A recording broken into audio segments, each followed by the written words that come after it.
The following is a presentation of the St. Louis Chess Club.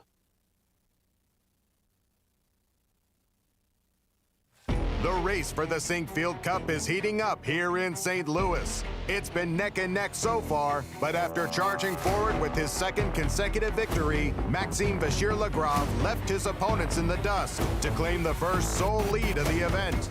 Three chasers are hot on his heels. Can they close the gap, or will the Frenchman pull away from the pack?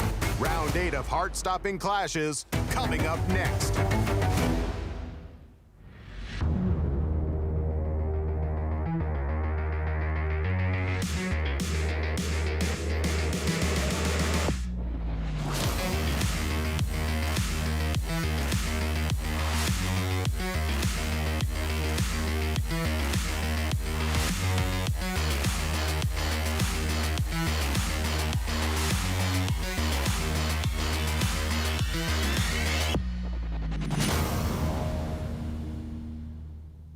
Hello, everyone, and welcome back to St. Louis in the 2021 Sinquefield Cup.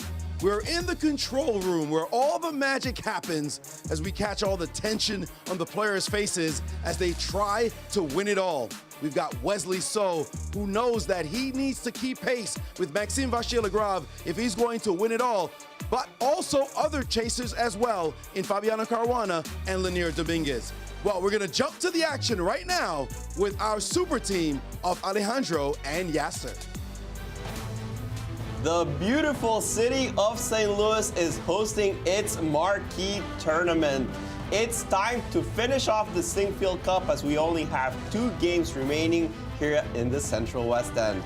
To bring you all of the action for the final leg of the 2021 Grand Chess Tour, I'm Alejandro Ramirez, here with Grandmaster Yasser Seirawan.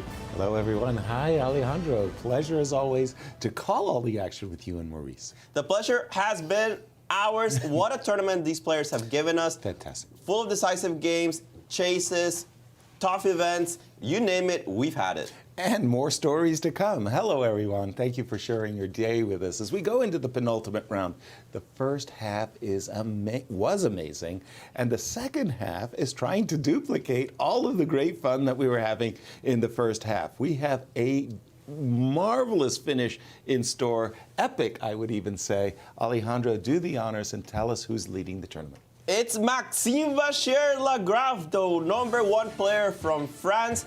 He has 5 points out of 7, but take a look at those people chasing him. It's the Olympic team of the United States of America. Fabiano Caruana, Wesley So, and Lenier Dominguez all have only half a point less than MVL, and they're gonna be hungry to get the Sinquefield Cup for themselves. 50% we have Richard Rapport, Jeffrey Chong, Shakira Mamadiyarov, Shankland on 3 points. Peter Svidler found his first victory and now it sits at 2.5 points. Meanwhile, luckless Darius Schwiertz with 1.5 points out of 7. And our format. It's a 10-player round robin, only 2 rounds remaining, and it's a classical event. That means 90 minutes for the first 40 moves, 30 minutes added when you reach move 40, a 30-second increment from move 1, and absolutely no draw offers in this tournament. You have to either find a repetition or vacuum the board to obtain that half a point. And speaking of half point, traditional scoring system, 1 point for a win, half for a draw, 0 for a loss. And $325,000 prize fund makes it the most lucrative prize fund in the world for a tournament of this format. And our remaining schedule, it may not be much, but they are crucial. And crucial indeed. 2 rounds remaining here at the Sinquefield Cup. 1 round today and 1 round tomorrow at the same exact time, 3 p.m. Central. We need a playoff for the Grand Chess Tour. That will happen on the 27th, but we do not see that as a possibility. Remember, there's a tie for the Sinquefield. We do not do that on playoffs. Exactly. But what is the road ahead for all of these players at the very top? Well, for that, we have our favorite Grandmaster, Maurice Ashley.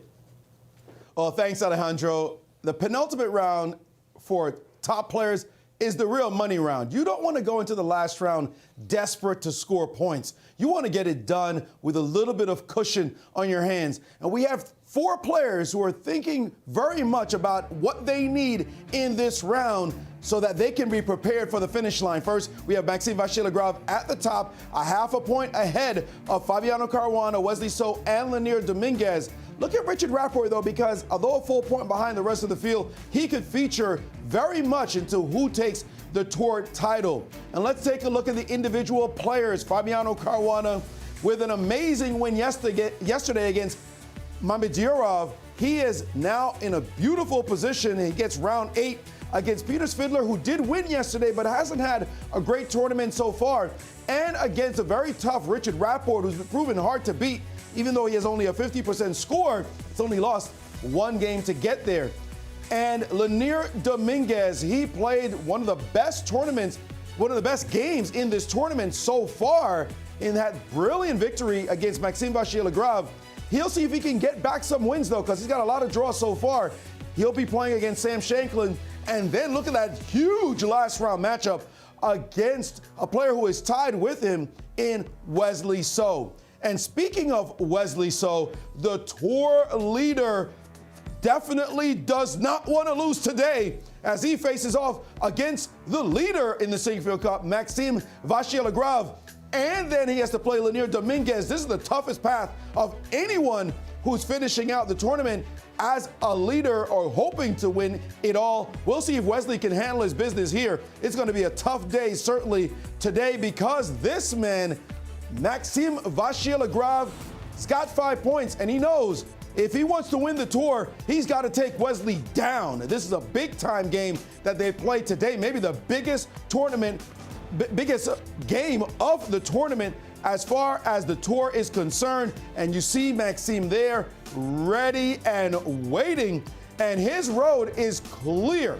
Very simple, the math. Down to the decimal point, we've calculated it. He needs to get at least 6.4 GCT points more than Wesley to overtake him. That means he wins the tournament. Wesley needs to come in 5th or lower. That's pretty precise, and there's some scenarios that bear that out. And of course, Wesley knows as well that with Maxime chasing him, he cannot end up in 5th place. It's that simple. 5th place, and he's dead. And why now does Richard feature in? Because if Wesley wins today and Richard Rapport does not either draw or lose, then he will not fall to 5th with Wesley, and he's guaranteed the tour title. A win and a draw or a loss by Richard, that's it, it's over. Tomorrow becomes irrelevant. But there are other scenarios. Wesley could lose today, but if he defeats Lenier tomorrow, then he still wins the title because Lenier will not relegate him to 5th place because Wesley will at least catch him with a win. So he's got those two things in mind. More likely at this level is to end up in a draw. If he draws both today and tomorrow, he's again guaranteed to win the tour once more if Richard doesn't win both his games. That's going to be hard. Richard plays Fabi in the last round, and Fabi will be hunting him down. So Wesley knows he's in a good situation. But if all else fails, he also knows that he could lose both games and still, somehow, with a little bit of luck and his lucky charm in his pocket thrown in, maybe it's his lucky cat he's got nearby, he could still win the tournament. I don't think he's looking at that scenario at all, please. But Wesley So looks like he's in the driver's seat right now, guys. Lots of scenarios where he wins, but it starts with him not losing today. That's going to be a huge result and a huge game as Maxime will be hunting him down. Thank you, Maurice. It feels like a scriptwriter's dream as these matchups are so important. Alejandro, let's take a look at not just today's round, but we kind of sneak ahead for tomorrow as well. But start with pairings for round 8. We got some of those key matchups for you. Vachier-Lagrave versus Wesley So, Fabiano Caruana versus Svidler. But let's round off the table. We have Jeffrey Chong versus Shakira Mamedyarov, certainly an important one. Also for the GCT's tour, maybe not for the first place, but also for third, as Fabiano Caruana and Mamedyarov are fighting it out for that one. Right. Speaking of Richard Rapport being an important result today, for the GCT standings, he's playing with black against a weakened Dariusz Wiertz. Absolutely. And for Fabi, he could win. He could win the Sinquefield Cup. That's a big one for him. I know that he's hungry for it. He is white against a player that just got out of a win, but he hasn't had a good tournament. Exactly. Lenier Dominguez also with a win over Sam Shankland. He's fighting for first. And now our peek ahead for tomorrow. Let's just see what round 9 will bring us. We're going to be finishing off the tournament with Shakhryar Mamedyarov against Vachier-Lagrave, Peter Svidler against Jeffrey Chong, Richard Rapport against Fabiano Caruana. What a way to finish this event. Wow. Sam Shankland versus Dariusz Wiertz, and Wesley So against Lenier Dominguez. That's going to be the key matchup of the day. No questions asked. Boy, Wesley has got an incredibly hard road ahead of him as he will be facing MVL, the tournament leader with the black pieces. But if I were in his shoes, I know I want the win, the prestige of the Sinquefield Cup, but I want the title of Grand Chess Tour. So I'm thinking if I can just draw today, I will have virtually sewn things up. Oh, you're about to see Wesley go full defensive mode, and a Berlin, I guarantee, with Almost. like 95% chance. After MVL defeated Jeffrey Zhang just 2 rounds ago in the Berlin ending, I mean, we can almost guarantee that MVL is going to go for that ending. But in truth, Jeffrey's position was fine before he made that critical blunder. Actually, Maurice was saying that he was even starting to think about getting the initiative with the black pieces in that position. And we do have the Berlin. No surprise there, no D3 by MVL. I think D3 is played almost automatically by most grandmasters nowadays. But MVL sticks to his guns. He's extremely stubborn, and he's going straight into that endgame. Hold on. Wait a minute. Okay. Wesley hasn't moved. That is true. Wesley's sitting there thinking, you actually want to go into that endgame, which I know very well, and we all know is often a draw at the highest level. Also, add to the fact, did MVL get up from the board? It's like on move 3? Is that true?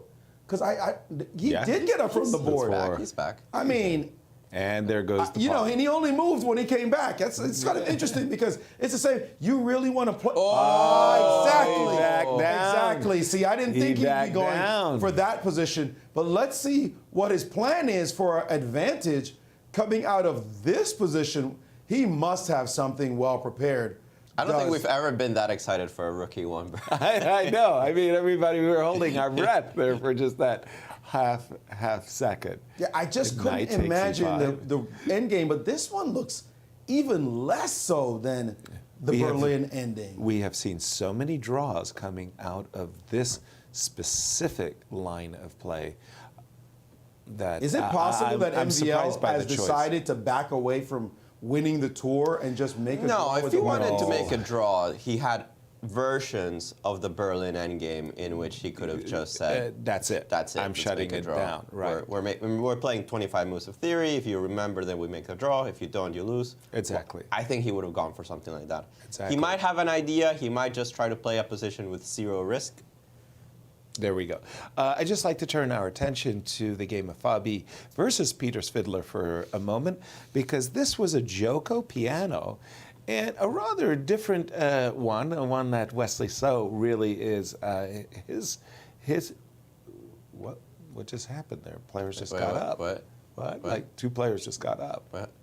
At the same time. That was players kind of bizarre. That was weird. Yeah, that was really weird. It was just in the middle of saying, in the game between Fabi and Peter Svidler, a Joko piano, everybody's favorite today, C2, C3, knight F6, everybody has been playing D3. However, one Wesley So has been looking at D4, takes E5, and this is another very long-winded variation of the Joko piano that is also at the highest level, really getting tested as well.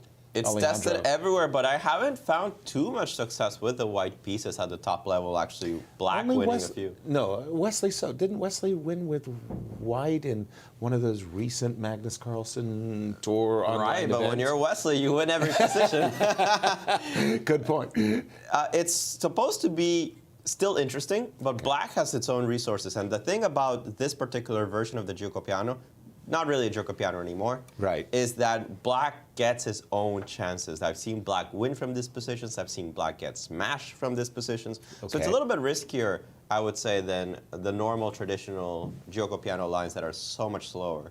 Exactly, and we see bishop e3 reinforcing this pawn on d4, developing, frankly. Like Nimzovich would say. Yeah, right.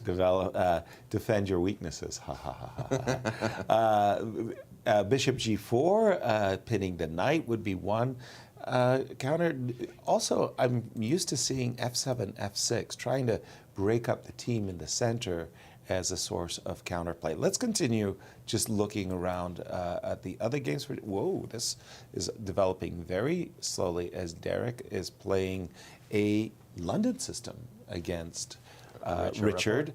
Again, Richard figured prominently in the discussion that Maurice was having, and it's remarkable that a player, a tour player at that, who's at 50% could have such a big impact on the Grand Chess Tour itself. And it's all about Richard's positioning of the tournament, because Wesley needs to get a certain amount of GCT points to guarantee his position. Right. Remember, if he ties Wesley and Maxime takes the whole event, Exactly. that might not be enough.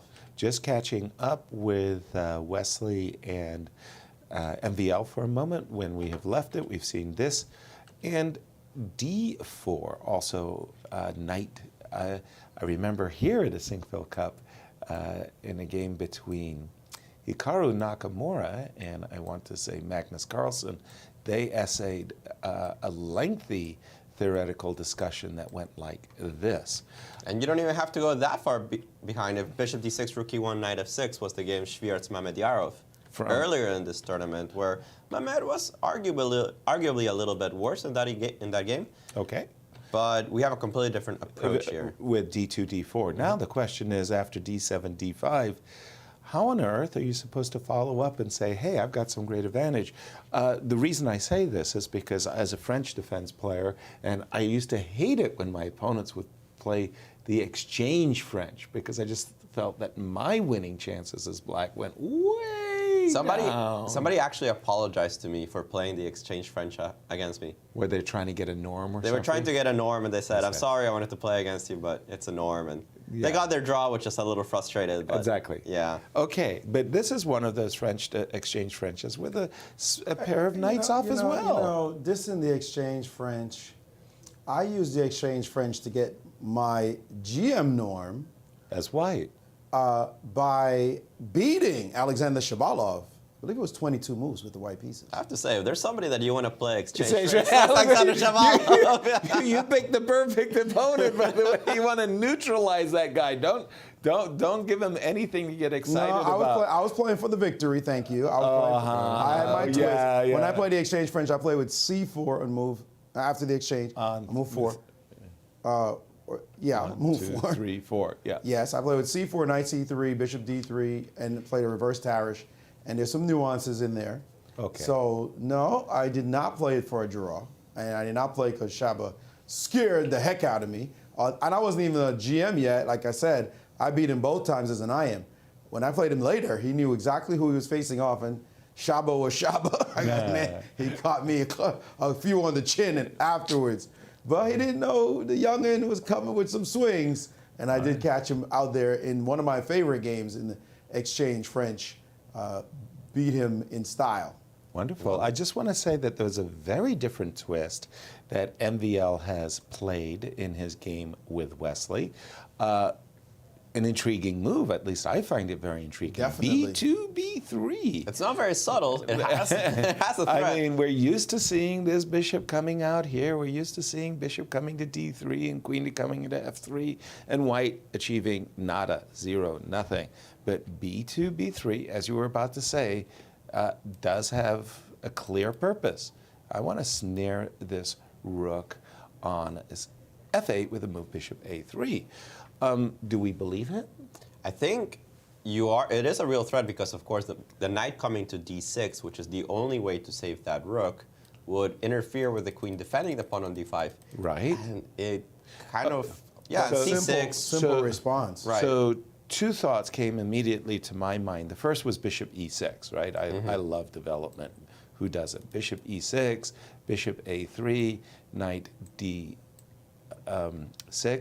The thing that maybe gave me some pause was the move knight b5. Even Hence, then- we see c6. Even then, bishop b7. Exactly. You're still keeping the. But c6 is very Look logical. at Fabi. Look at Fabi watching there. What's happening? What is this about? And queen f3. He's banging down moves Ooh, d6, right now. bishop a3, bishop knight d6. And that's a pawn sacrifice on the d4 square. Yes, This it guy is. has prepared some nasties for this game. You can't touch that pawn, I don't think, because of, I was going to say, No, rook a d1, rook I think. d1 looks, And I think knight takes d5 will come. well, I he's wanted gonna to take get the rid knight. of that knight's guy. gotta die. I'm not going to. Takes, and is it real or what? Well, how do you defend the knight? The knight is definitely under attack. Queen b4 is a threat. Queen g3 not so much because knight f5 gets away with a tempo. Even then, queen e5 might still be quite dangerous. Yeah, I see queen b4 as a. It's a big threat, yeah. Yeah, But I don't, definitely. I don't see how to stop it. So it's actually kind of I'm not used to seeing this kind This of is a tactic. very rare. Bishop This is so e6, bizarre. queen b4. Now, if you move your knight, you think, okay, no, I'll just take the rook. That's an exchange. That's an exchange. So Yeah, you can't. I take don't the know. pawn. When these days, when you see these top-level grandmasters coming out and just going bang, bang, bang, and I'm going to sacrifice a pawn, I find myself very reluctant to Well, want you know to you can't accept take that you pawn. know you can't touch touch that. that pawn. There's no Yeah. way. He's now under the gun. What a weird line to find. But we always make this point, though. You might find the path to equality. Players at this level, they're not looking for an advantage. They're just not. The engine says, no advantage for you. Black can save himself. with best play. Right. What they're looking for is a complex enough position where you can't solve the situation easily. Right. You just go, oh, this is what I do. This is what I do. No, you're going to sit and you're going to look and you're going to say, wait, what is he prepared? If I take the pawn on d4, I'm going to die in that line. Okay, what else should I do? And you start looking for your most natural moves, and he's got all the natural responses to your natural moves. And so you're stopped. You're thinking, like Wesley's right now going, oh boy. Okay, This guy played b3, bishop a3. Right. He's getting up on every move. I'm playing the moves he suspected would happen. Right. The heart starts to beat a little bit faster. You got to calm it down, calm it down. He's Right. here to kill me, but I'm Wesley So. Get that confidence back. But don't trip because his computer is saying, this natural move loses. That one, okay, that one's okay. That one over there, oh, big edge. Loses. You know, so Wesley is going to have to keep his composure in this moment because queen f3, that's the kind of move. Wesley could be there for 20 minutes. Right. All right, let's think while it's Wesley's turn. It is our marquee matchup. Absolutely. So I'm going to develop. Prove your point. Bishop e6. I I'm agree. This will developing. be my most natural move as well. I have two moves in mind. Rook e8, getting out of the pin, moving my knight. The only Queen move f4. I'm afraid of is queen f4. I have to retreat the bishop That because I have to forces- defend the knight on d6. Exactly. I don't have time to move the knight. Whoops, that's an exchange. Can't do it. Bishop e7. And then bishop d3. Now bishop d3. Now finally, I can can move play- my knight. Can I play knight f5? I wanted to ask knight e8, but knight f5. Wow. I feel like there's a problem with the pawn on e6 if we can go down the line. Right, Bishop takes sure. f5, bishop takes takes a3, bishop takes e6, pawn takes e6. But tactically, I was thinking that at the end, I have this That bishop dark square b2. bishop is very strong. Right? Right. So just going after pawn. willy-nilly queen g4 will be met by bishop b2, what you said. So I might be forced to rein in my horns. Here, But queen that- e5 is tough. Queen f6 is also tough, but I like e5. Yeah, that Yeah. sort of like messes me up from that perspective. So maybe, well, I don't know. I've played a lot of Frenches, and I'm not convinced that this pawn is a real weakness because This looks fine for black. I've got enough play. So knight f5 looks playable. If I had done it the other way, just playing, I don't know, simple chess, bishop takes, knight takes, not that I'm a huge fan of this, but I do see Some potential. maybe. Knight G6 coming. And by the way, how do these two specifically match up against one another, Alejandro? It's a surprising amount of victories for Wow. MVL. A whitewash, 4-0 in favor of the French player. Wesley has never defeated MVL in classical chess, but they have split the point many times. I would have lost a very big wager on that. Wesley such a solid player. 4 losses and no wins? 0 wins. Who does that to Wesley? Maxime Vachier-Lagrave. Maxime Vachier-Lagrave. Well, that asked and answered. The other move I wanted to ask you about is when we got to this position with Queen F4, Bishop E7, and I agree with you that Bishop D3 is a likely way of going. I wasn't a big fan of putting my knight on F5. Okay. I was more thinking that, I put my knight on F6, and, life is pretty good, actually. I'll defend my king side, so is there something better than Bishop E7 and Bishop F5?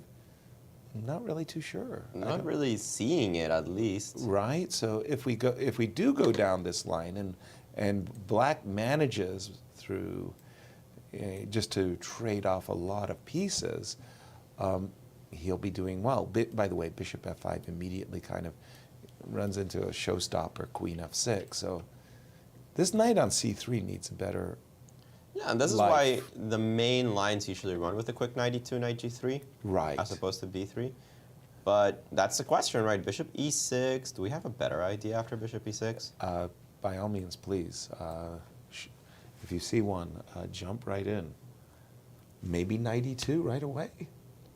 Yeah, knight E2, knight F4. You're trying to hit that bishop. I'm not super convinced about what I'm doing. Maybe getting out of this pin at last, and knight shows up, and I'm not even sure if you can take on D4 at this point. It starts to get... It starts to be a yummy. It starts to be a yummy there on D4. Right. You have to defend that pawn at some point. Exactly. I was thinking something like this too, by the way, because now that this diagonal gets cleared, one of the moves that I really wanted to try to take advantage of the bishop on A3 was maybe Queen A5. I mean, I'm going to try to embarrass the bishop on A3 with such a move. I'm starting to think Black's better. Yeah, right? I nice don't, knight, queen coming to A5. It doesn't feel D4. like the most effective development, but we'll leave it up to Wesley to see how he's going to solve this issue. Let's just, again, wanted to check in with our final game, Lenier versus Sam Shankland. I always loved it. I mean to say this in a very respectful way. When two great theoreticians did battle, I mean, it's almost like a correspondence game. It drew my attention, and I do think, in those terms, that Lenier and Sam Shankland really, really work hard on their games, and they come as well prepared as just about anybody on tour. What do we call this variation with knight F3? I don't think it has a name. It's just the knight F3, bishop B3 line. As opposed to the knight B3 line. Yeah, I don't think it actually has any name. It's not the English attack because you're not going to be playing F3, obviously. Your knight's in the way. It's extremely positional compared to knight B3. Knight B3, you put the knight on the queen side, it's a bit offside, but it does allow you to go F3, G4, G5, H4. Go get him, Tiger, right? Go get him. Right. But F3. With the knight on F3, things change. And now it becomes more of a positional struggle, a fight over the D5 square. And after knight F3, bishop E7, and bishop C4. You can imagine that belongs with the idea of the position to take advantage of the D5 square. There's many ways to play this for Black. Many people are playing Queen C7. A lot of people are actually playing Queen C7 before bishop E7 so that you don't have the bishop C4 move. Taking away one of the White's options again, as you, pardon me, not bishop E7, I meant to say Queen C7, stopping bishop C4, and then the fight takes a different path, I'm assuming? There's many ways to play this for White. You can go A4, you can go knight D2 to still insist with the move bishop C4. I really want to make my bishop come to C4. Tons of ideas in this position, but bishop E7 is completely fine. Bishop C4, knight C6 is one of the main lines. Sometimes the knight goes to D7, sometimes the knight goes to C6. Right. This knight on B8 sometimes goes to D7, sometimes it goes to C6. It has gone to C6, in fact, and is that based on the idea of maybe knight a5 to hunt down this bishop? Most of the time that I've seen this position, the way that you get rid of the light squared bishop is just by putting your own bishop on e6. On e6. You have to make sure that you don't get hit by knight g5, so you have to time it appropriately. So, and if, for argument's sake, I Right. just make a move like this, you go bishop e6, and that's the prescribed way, if you will, of neutralizing the bishop on c4. One of many, but it depends on where every piece is being placed. You want to see how much time white is investing into the d5 square. Yep. Before you decide, all right, I need to ruin my structure to get rid of this bishop. Gotcha. It almost feels like, It's Spanish. yeah, it's like, yeah, doesn't it? It really has the resemblance of an anti-martial Spanish, in Right. which you go bishop e6 at some point, you trade off the bishop, you lose the pawn structure, but you get control over the d5 square that you weakened Right. 20 moves ago. And this, by the way, what Alejandro and I just did is very, very, very typical of grandmasters. What we do is we take ideas from other openings and we make a comparison to this specific thing. And they go, oh, yeah, in the anti-martial, we get this, and now we have that. And then we weigh the scales. It's funny how we make those associations. And Maurice, we haven't come to you, my man. What have you... oh, yeah, you've been focused on our marquee matchup. I've been digging and digging, trying to figure out what Maxime might have looked at, what Wesley might try to respond with, and I just found the line that you guys are going to love. I mean, Okay. This line is just so sweet. Regale Here's the us. line. Knight to f5 is possible. right? Wow. It's absolutely get out of, I mean, seeing this for the first time would be extremely risky of him to actually play this way. Knight f5. But it is a sacrifice that could change the tenor of the game and say, you came with prep, I'm going to counter with this idea that creates some chaos on the board. And here we go. Bishop takes on f6, on f8. Knight takes on d4. Tempo. All right, tempo. You're ready to take the bishop back on f8. You'll have an exchange. You'll have given up an exchange, but you have a pawn And a bishop. and a bishop. Beautiful dark square bishop for that exchange. You could see the power of the bishop down the line. Bishop coming to f5 too. Yeah, And the not bishop coming in the bad. game. Position's on fire. Black's doing well. Right. Yeah, I like this. You like it? I like it. Yeah. How you like that? Get out of here. Queen What? takes f6. Nejmedinov. Is a counter as possible. Remember, he's got a rook in his hand. He gave up a pawn, Right. but now he's got a bishop in his hand. Don't be touching that queen with your queen to keep the pawn structure, because you can resign. The game is over. Wow. Right. It's just done. There's nothing to do about bishop e7. Bishop d7 drops a rook, and there's just nothing to do. The bishop is coming back out, and you lose. So that's that. That variation cannot be played. GF. Yeah, so instead, let me go back here. After queen f6, gf6, bishop to e7. And as you mentioned, Nejmedinov, the threat of taking on f6, attacking the knight, bringing the rook into the game, a possible knight e4 to take on f6 as well. And it's a rook and bishop for queen and pawn, but great dynamic compensation if he had gone this route. Wow. Wesley did not go this route, and Wesley decided to play very traditionally. Yes. Let's not do anything Solid. crazy in this position. Bishop e6, queen f4, bishop e7, and bishop to d3, a line that we looked at. We thought knight f5 had some real chances for black, but guess who's moving instantly? One Vachier-Lagrave. He's saying, hey, I know exactly what's going on. I'm not going to stop, slow down. You need to find all the moves, because I am a position or positions in mind where I think I have chances for you to mess up and maybe lose the game. Wow. Wow. I would have I'm never still seen that visual. coming. Yeah. None of that line, by the way. By the way, just in that exchange sacrifice, if you don't mind me if you don't mind bringing it up for me, Maurice, I wanted to say knight takes d4, queen moves, just queen moves, queen g3, not queen take. Queen takes f8. Sign me up for this exchange sacrifice. I've got a really powerful bishop, great pawn. If I get my bishop to f5, I'm going to have a super, super safe king. And what's not to like for Wesley, As it stands this night, doesn't Yeah, even know where it's he wants to terrible, go. right? The whole diagonal looks fantastic. There's a pawn hanging at the moment. Knight F5 could bother your pieces. Right? Like whoa, this looks really Good. Really good. But Queen is going to come F6. into everything. Who thinks of Queen takes on F6? You know that Bizarre. It's a move like that. I got to tell you guys the stories. So we have those people who are really fastidious about their score sheets. Like Peter Lako is one of them. He makes his score sheets. It's almost like a work of art. Juan Bayón, Grandmaster from Spain. Another guy, he's got all of these multicolored crayons as well. And and you make a move like Queen takes F6, and these guys have their pens in their hands. They're ready, and then they just stop. the pen remains frozen in there, and they're looking at your move. It's like, what? Queen F6, that would have been a great move. We didn't check in, and I apologize to Jeffrey and Shaq. We didn't check in on their game. Jeffrey, white, A7, A6. This was kind of made popular by Magnus. Yeah, you know, recently, a couple of weeks ago, maybe 3 weeks ago, instead of the move A6, somebody told me that H6 here is playable, and there was some analysis there. What? And I thought, Come on. get out of here, right? Like, go that's away. That's not how chess works. No. Yeah, and then they showed me some analysis, and I couldn't refute it myself. The engine was saying it was kind of okay.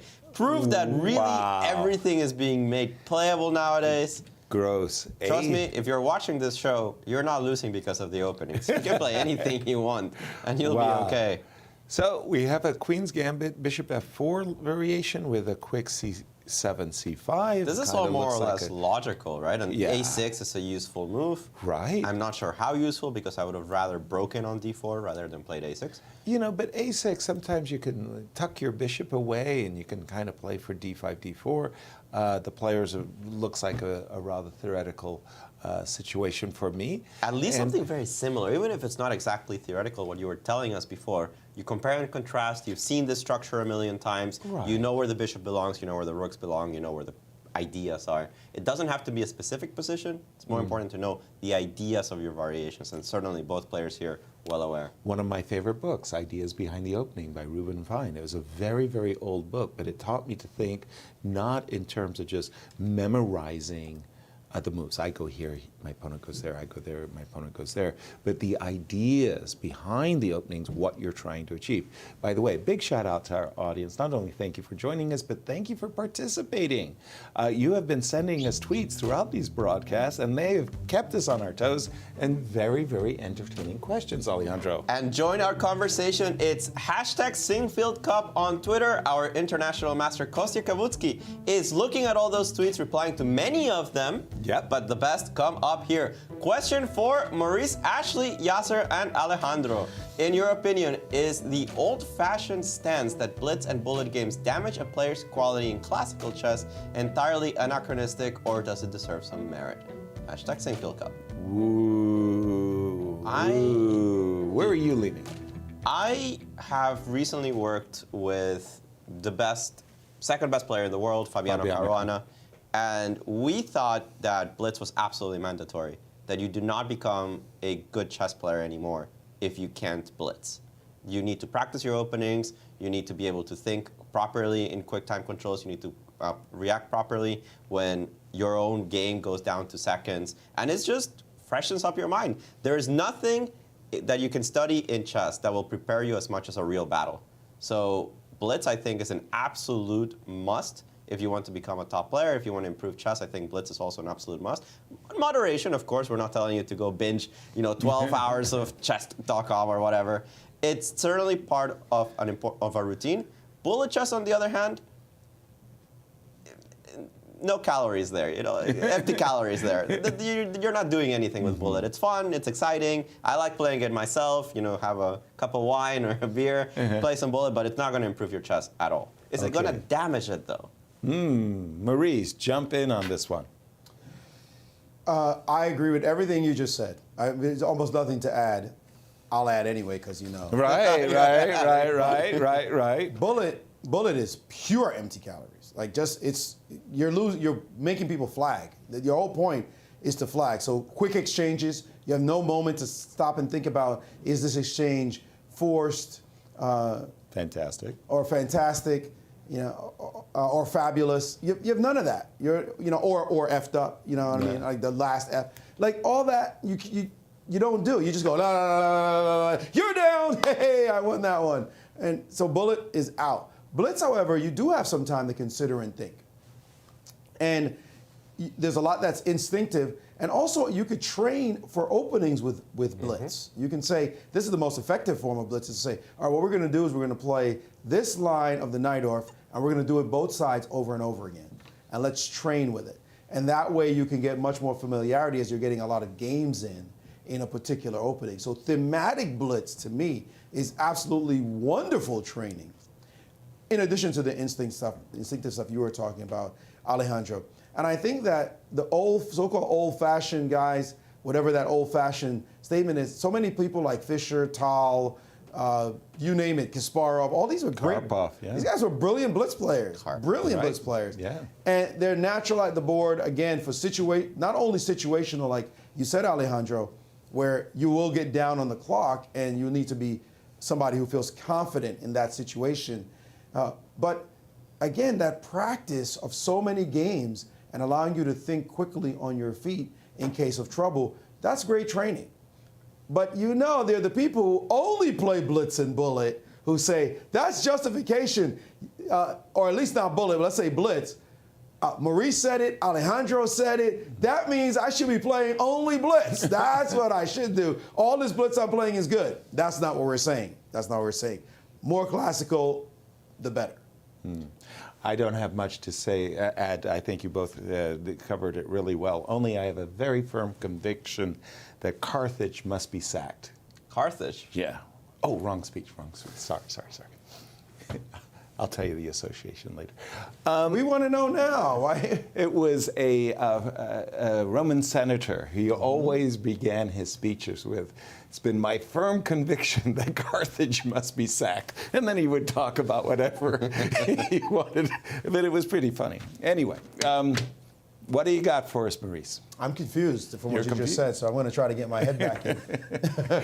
I don't know if Carthage is being sacked here, but we do see that the two bishops have been given up by Caruana. He took on c6 earlier. And if this is his preparation, he's got Peter thinking somewhat as, I say if this is preparation, the guy is so well prepared, of course it's preparation.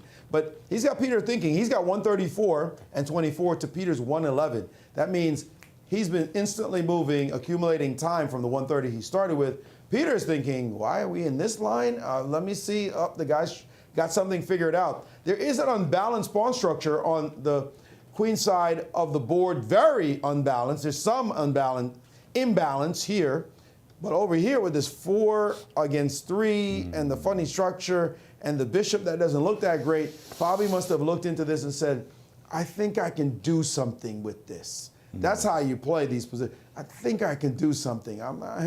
The guy's got a little bit of discomfort. This bishop has no real future or life. Let's see if I can shut that down. But is it enough? I should add, by the way, the knight on e5 as well doesn't look like anyone's going to challenge it because there's no knight and there's no presence from this dark square bishop. Remember what we said, when you play the move bishop takes knight, depending on which bishop you use, it's right here, right?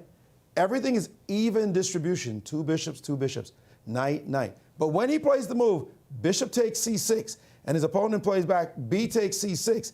Now he takes, and queen takes, and now knight to e5. He's given away a light square bishop. That means he cannot control the light squares as well as black. Black has this dark square bishop, bishop f5, queen a4, c5 castles. He's given away his light square bishop. His opponent has a light square bishop. So white is weaker on the light squares. Rook b1, you're never playing that move. There's a bishop just training down on the light squares, and it could try to do something. But if you've given up your light square bishop, you're going to dominate on the other color because your opponent cannot control, or at least you hope to. Your opponent can compete with this piece, but can't compete with that piece, that knight on e5. Fabi is hoping that the knight on e5 more than compensates on the dark square control for what he's given up on the light squares. Thank you, Maurice. Absolutely. Because Richard Rapport is figuring so prominently in the road ahead that the players have for victory, I thought I would just check in. And it was always a question I had for those people who love to play the London system. What happens if the guy just copies you and says, your bishop on f4 is really magnificent. I'm going to put my bishop on f5.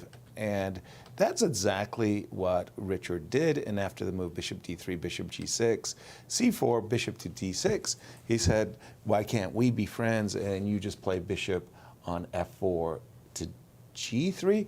Or if you would prefer trading off bishops, I like that too. And Darek played the move bishop g5.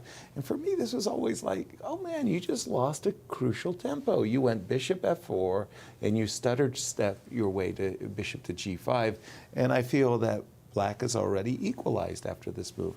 Maybe it's a very strong statement. How do you feel about that one, Alejandro? Your student. It's modern chess. It's modern really chess. Is what it is. Actually, this line, it's considered to be a good try for equality, but it doesn't equalize 100%. It's one of those positions where white plays without too much risk. Okay. You do have some chances of ending up in a better position. And it's not, don't get me wrong, it's not like a huge advantage. Right. But you start getting a bit more of a pleasant position because you got in the move c4. And this is what the game is about. You got in the move c4, your bishop is threatening the one on g6. So you are asking, in some ways, slightly unpleasant questions. If I play knight c3 and I'm threatening to take on d5, how are you going to defend? Do you really want to play a semi-Slav structure? So if I, for example, play as in a Queen's Gambit decline kind of way, instead of having a bishop buried maybe on the c8 square, which would be more normal. Yes, I've got the bishop over here on g6, and I'll play knight d7 and say, okay, are you playing e4? Are you playing e4? But more pressingly, if I take on g6 and I start delaying castle. Okay, bishop takes g6, h takes g6, and there's a queen e2. Queen e2. There's also possibilities of queen b3. I'll get into those later because the bishop is no longer on c8. The pawn on b7 is a slight weakness. Okay, I can understand that queen b3 hits the pawn. But okay, let's say you play queen e2. And the question, this is of course not a great move. And you're not. You're delaying castle for a very specific reason. The specific reason is simple. If you castle short, I castle the other way, and I kill you first. Aha, because you've got something that you can hook on with h4 and h5. And suddenly my bishop on g5 looks really good. It's well placed. But are you sure you kill me first? Oh, no, I'm not sure at all. Trust me, this becomes very double-edged. Right. Then you're wondering, why didn't I play my queen on c2? And details of the position start becoming important. Okay. But this, on the other hand, is a game that I say, whoa, double-edged. Double-edged, right? absolutely. We've got kings on opposite flanks. Let's roll. Yeah, let the party get started. And that's not necessarily what's going to happen, but it just gives you an indication of how, if black So it's not a dead game at all. Not at all. It could blow up. It can blow up. Of course, the London, not the most theoretical of variations. And Richard saying, yes, I do not want to challenge you with c5, which is another possibility of this position. He did go with c7, He plays c6, with the move by c6, the way. a little bit more sedate, a little bit more normal. Okay. We'll keep our eye on this one as we'll jump back to Maurice and our marquee matchup with the tournament leaders, Maurice. Yes, you guys were talking about the move knight to f5. By the way, that was the engine's first recommended move. Wesley played a move that you may not come to quickly at first. And after some thought, by the way, he played knight back to e8. Now, we know the knight had been back on e8 on move 9. That's your move. Yeah. Right? Earlier before. So you like this move, knight e8. Queen takes, bishop takes, queen takes, did occur. We're at this point right now, and Maxime, for the first time, has stopped to think in the position. His actual trade was somewhere he stopped for some reason. He had been running. Right. Boom. Freeze frame. Let's take a look. The knight on e8 is not a great piece, but there are multiple ways to attack this position. One way is h4, like just start pretending there's something hanging out on this side, because h4, h5 looks, h4, h5, h6 looks like a dangerous way to proceed. The other way is what he played. Rook e5. Right into the middle of the board on e5. On your face. It's important to note, and like that's a huge looking move. Notice that the bishop on e6, being a light square piece, cannot compete against this rook. But I also want you to take note of what would have happened in the line after bishop to d3 if knight f5. Now, you guys have looked at some weak pawn on e6 variations and assessed that. This one would have allowed this trade to be answered by knight takes on e7. The point being that this move can now be met by knight to g6. Good or bad, the move was possible because this knight comes here. You've got to take this piece off and hg6 and play this position, solid bishop against this knight, which doesn't seem like it's doing much right now. So this line is a line that he eliminated by putting his knight back on e8, and he's allowed this gorgeous-looking rook on e5. It looks like he's going to double. It looks like everybody is going one way. The weakest piece is this knight on c3, however. It needs to find greener pastures, maybe e2, g3, and start hanging out on this side. Wesley can feel a little bit of pressure brewing. It's not so easy to solve completely what's happening over here. Clearly, Maxime came to play today, and he's refusing to stay at the board. He's trying to play quickly and with pressure. Right.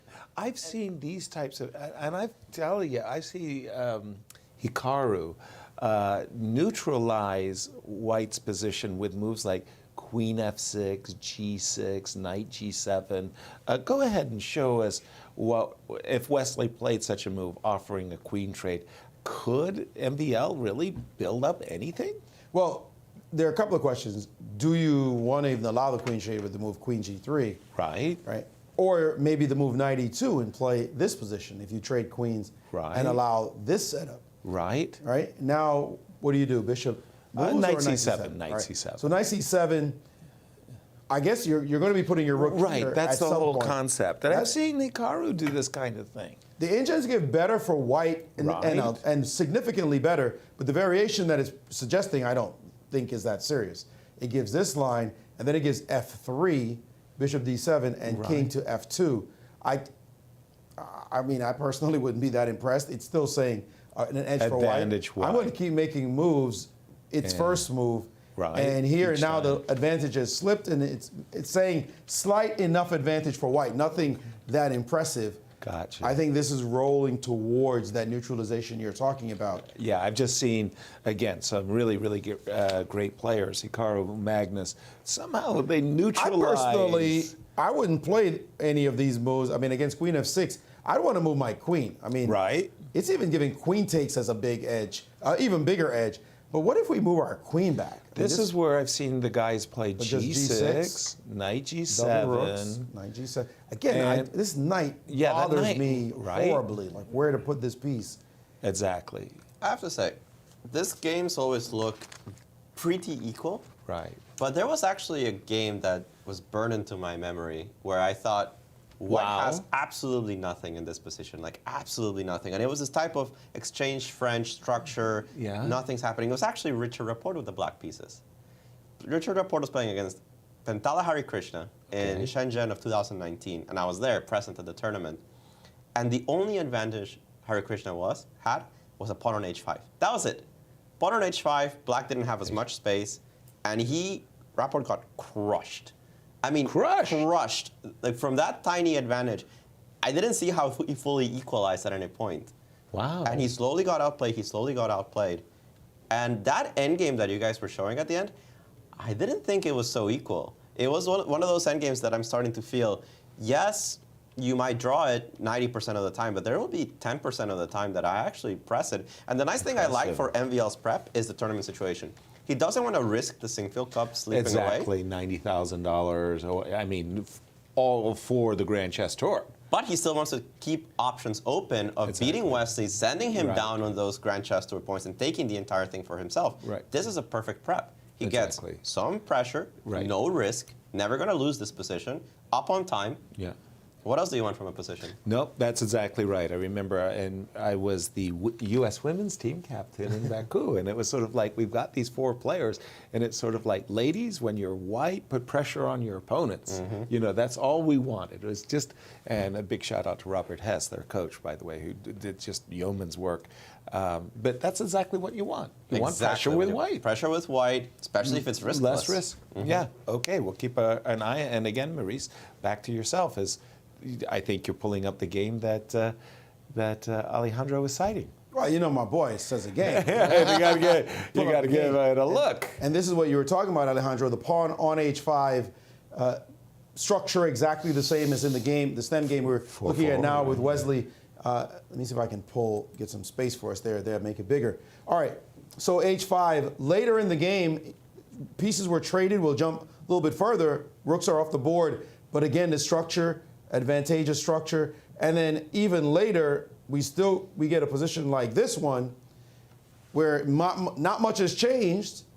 Little advantage, this bishop over this knight. Note that it's a dark squared bishop, though. That is true. It's a dark squared bishop. Very important subtlety. That it's a dark squared bishop, so you can dominate along the dark squares while your pawns are dominating on the light squares. And here he played the move bishop to b6.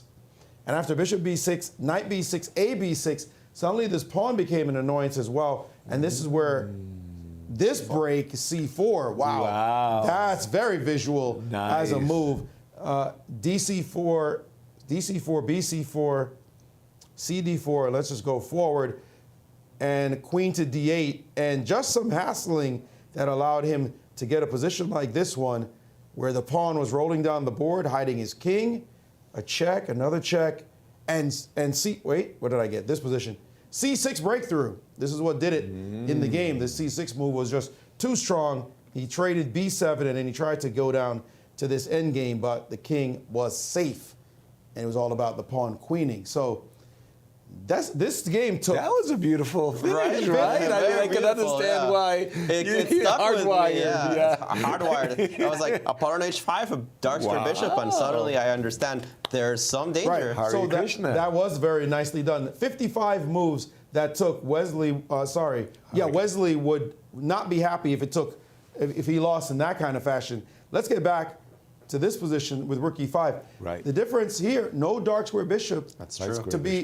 To be having even any potential advantage over a knight. Right. The piece distribution is similar.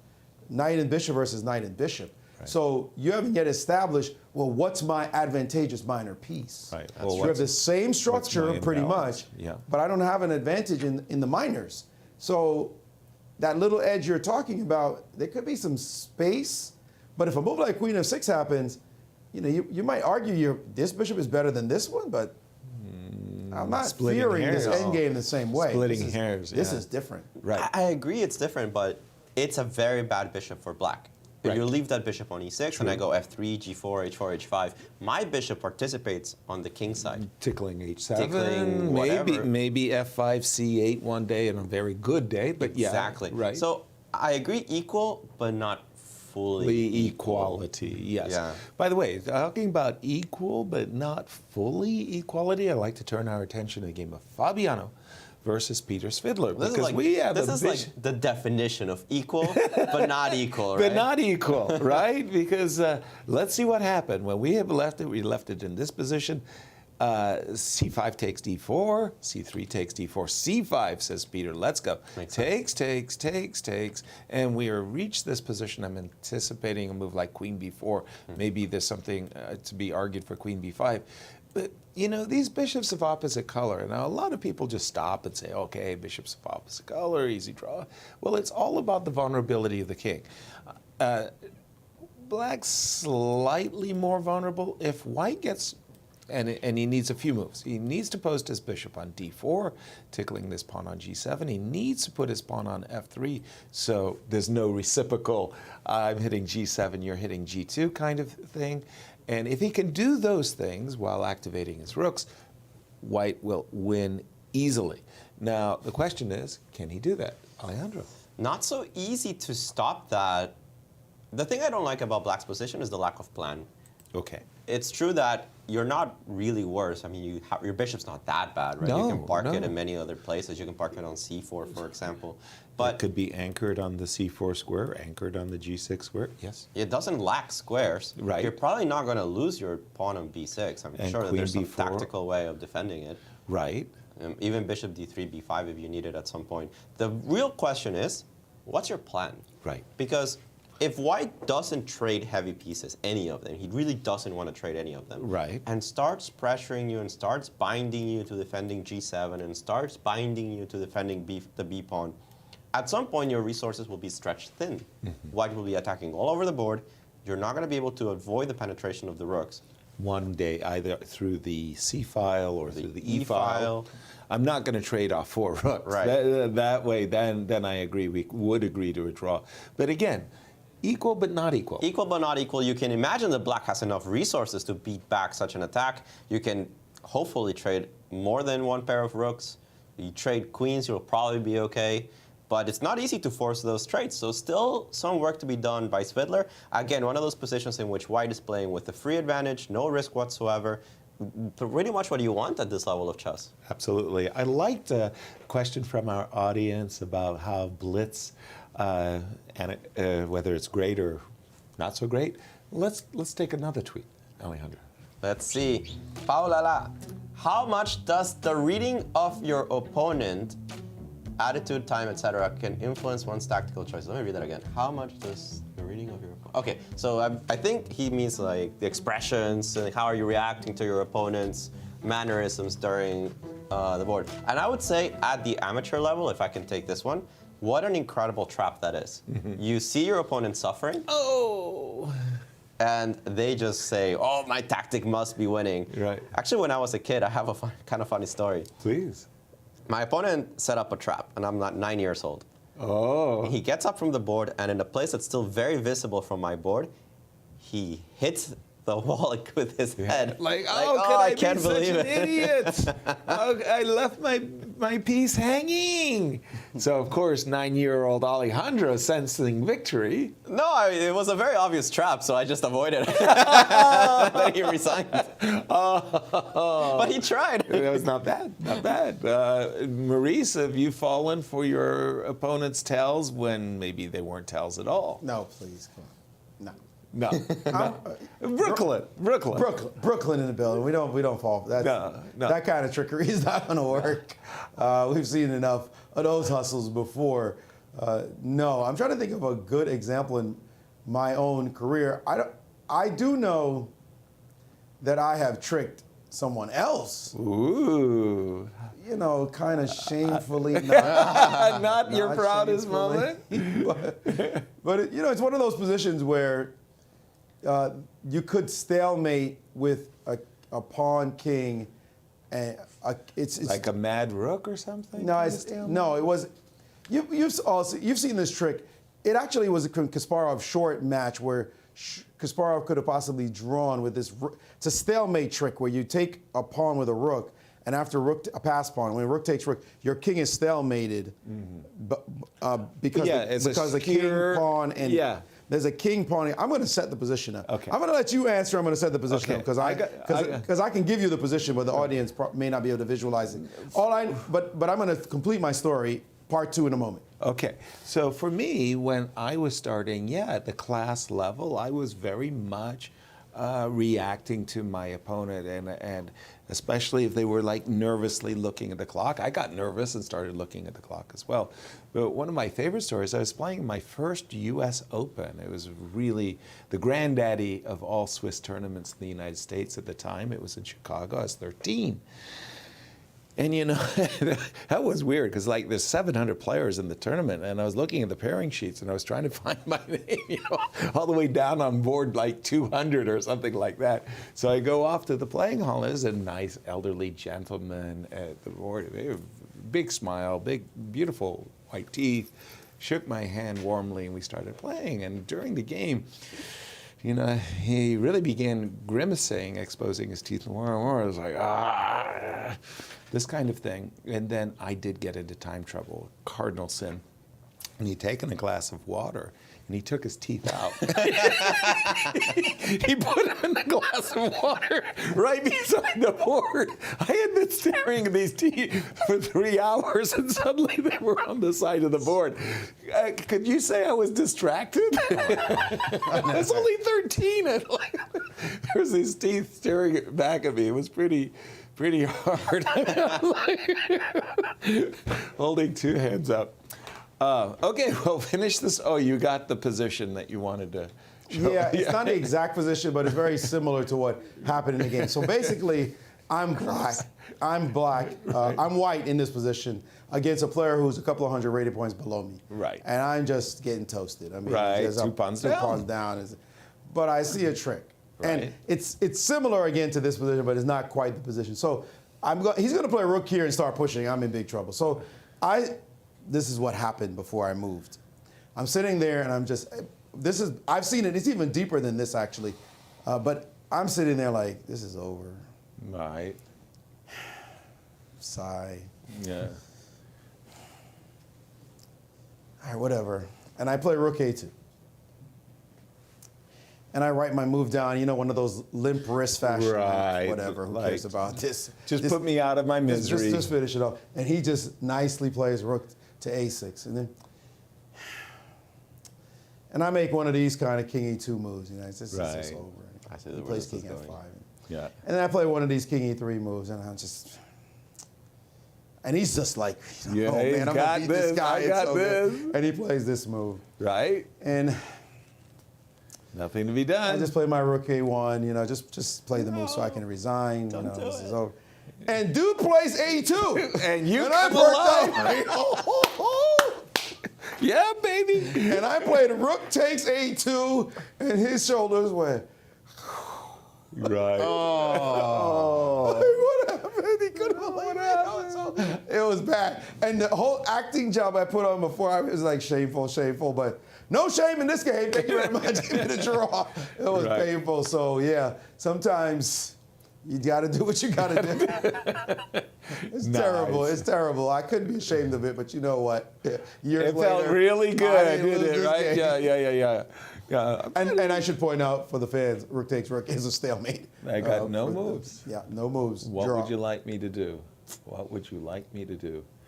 Very, very similar story. I don't know the exact position. It was Zoltan Ripley was killing Boris Spassky, like just killing.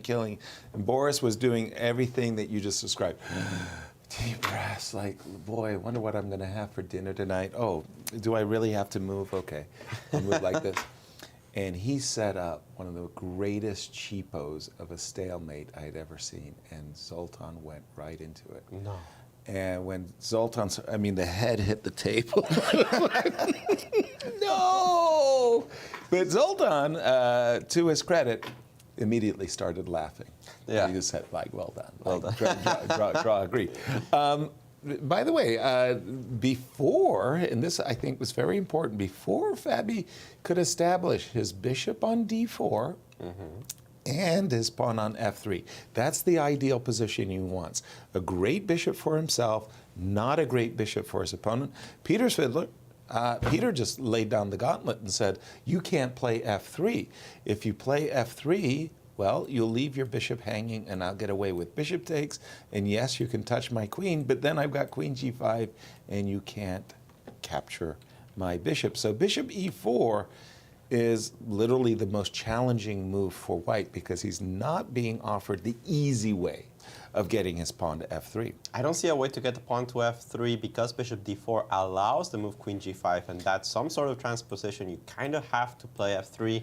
You could play g3, but you really don't want to. That's when that bishop suddenly looks a lot better than your bishop on d4. No, absolutely, you cannot play g2, g3 in such positions. I think that if you're going to try for an advantage here, you have to pawn grub. If you don't take on b6, I really don't know what Fabi could be doing. Exactly. And then you've got to always be careful that you're not allowing some kind of a perpet with a bishop takes g2 kind of shot. I don't think it's in the position especially because the queen on b6 is defending the bishop on e3. Let's take a look at this line. Bishop takes g2, for example. Exactly. You take that, queen e4 check. Now, if the king has to retreat, it's at least a perpetual. And that's easy, perpetual. And actually might be winning for black because of rook f6. Exactly. You might have a rook rover. Yep. But instead, because the queen is defending this bishop now from b6 to e3, you have the move f3 for yourself. Right. Queen e4 check, f3, and I don't automatically get to capture this bishop because of what you just said. This looks like you have to take on b6. I don't know how good it is to take the pawn, but I don't see another move. Right? And so No, I'm scared. now you start to feel like it's not my pieces, so I don't care. Right. I think it's okay though. I think it's Queen D4. At least it's okay. Although Queen D4, you trade and go Rook A6 is not really what I wanted, right? Yeah, this is one of those things where one of my favorite tactics, and it's so rare, it's the windmill tactic. You know, the old, unfortunately, the windmill tactic is just not working here.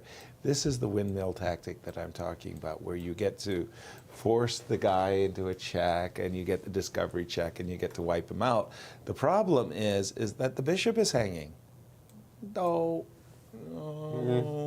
don't know, very, very sad.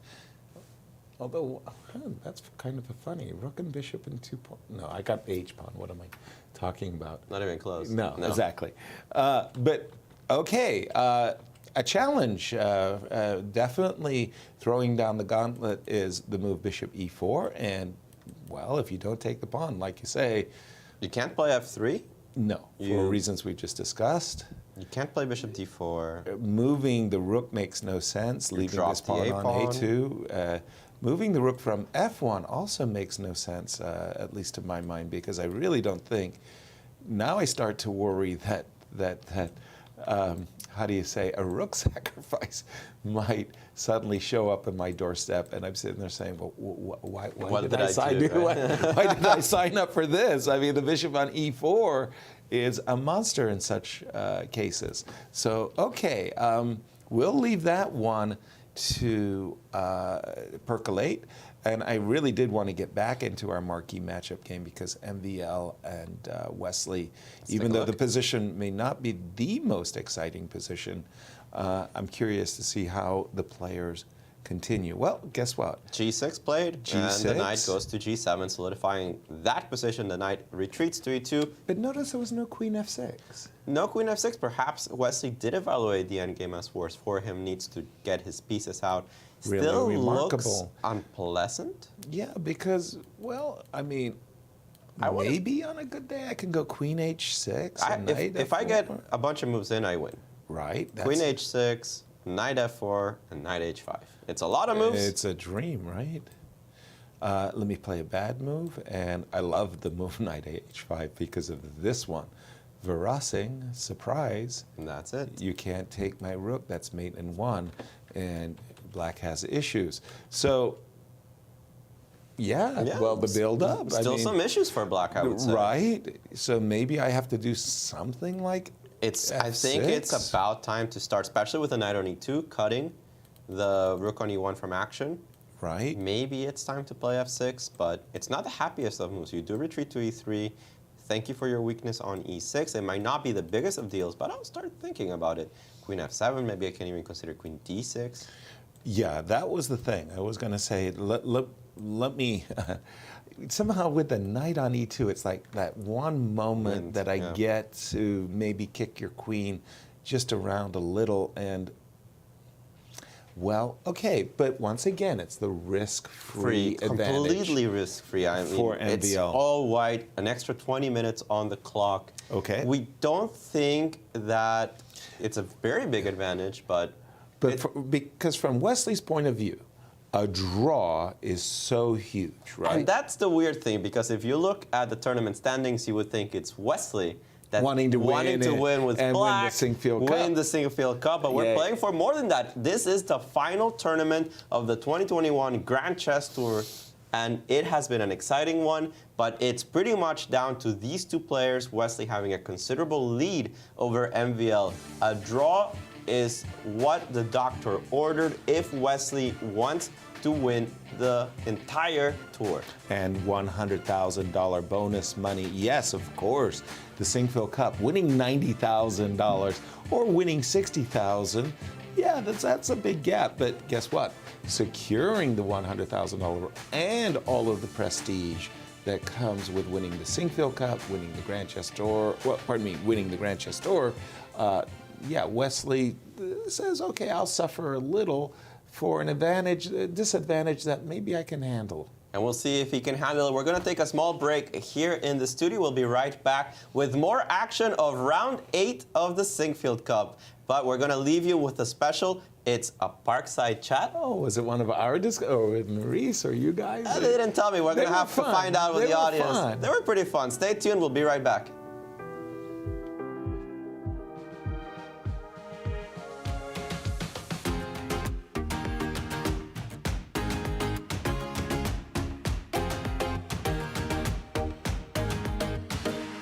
Maurice, what a pleasure. Chess in the Parks. Chess in the Parks. This is where I grew up playing chess. Like, for me, this is home.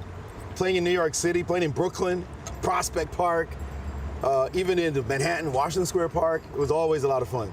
Oh, for me, it's always been like that. I've had the pleasure of playing around the world in different parks, and you get to meet these real hustlers. You can see their tactics, their tricks. It's been amazing. And I think New York has the trickiest ones.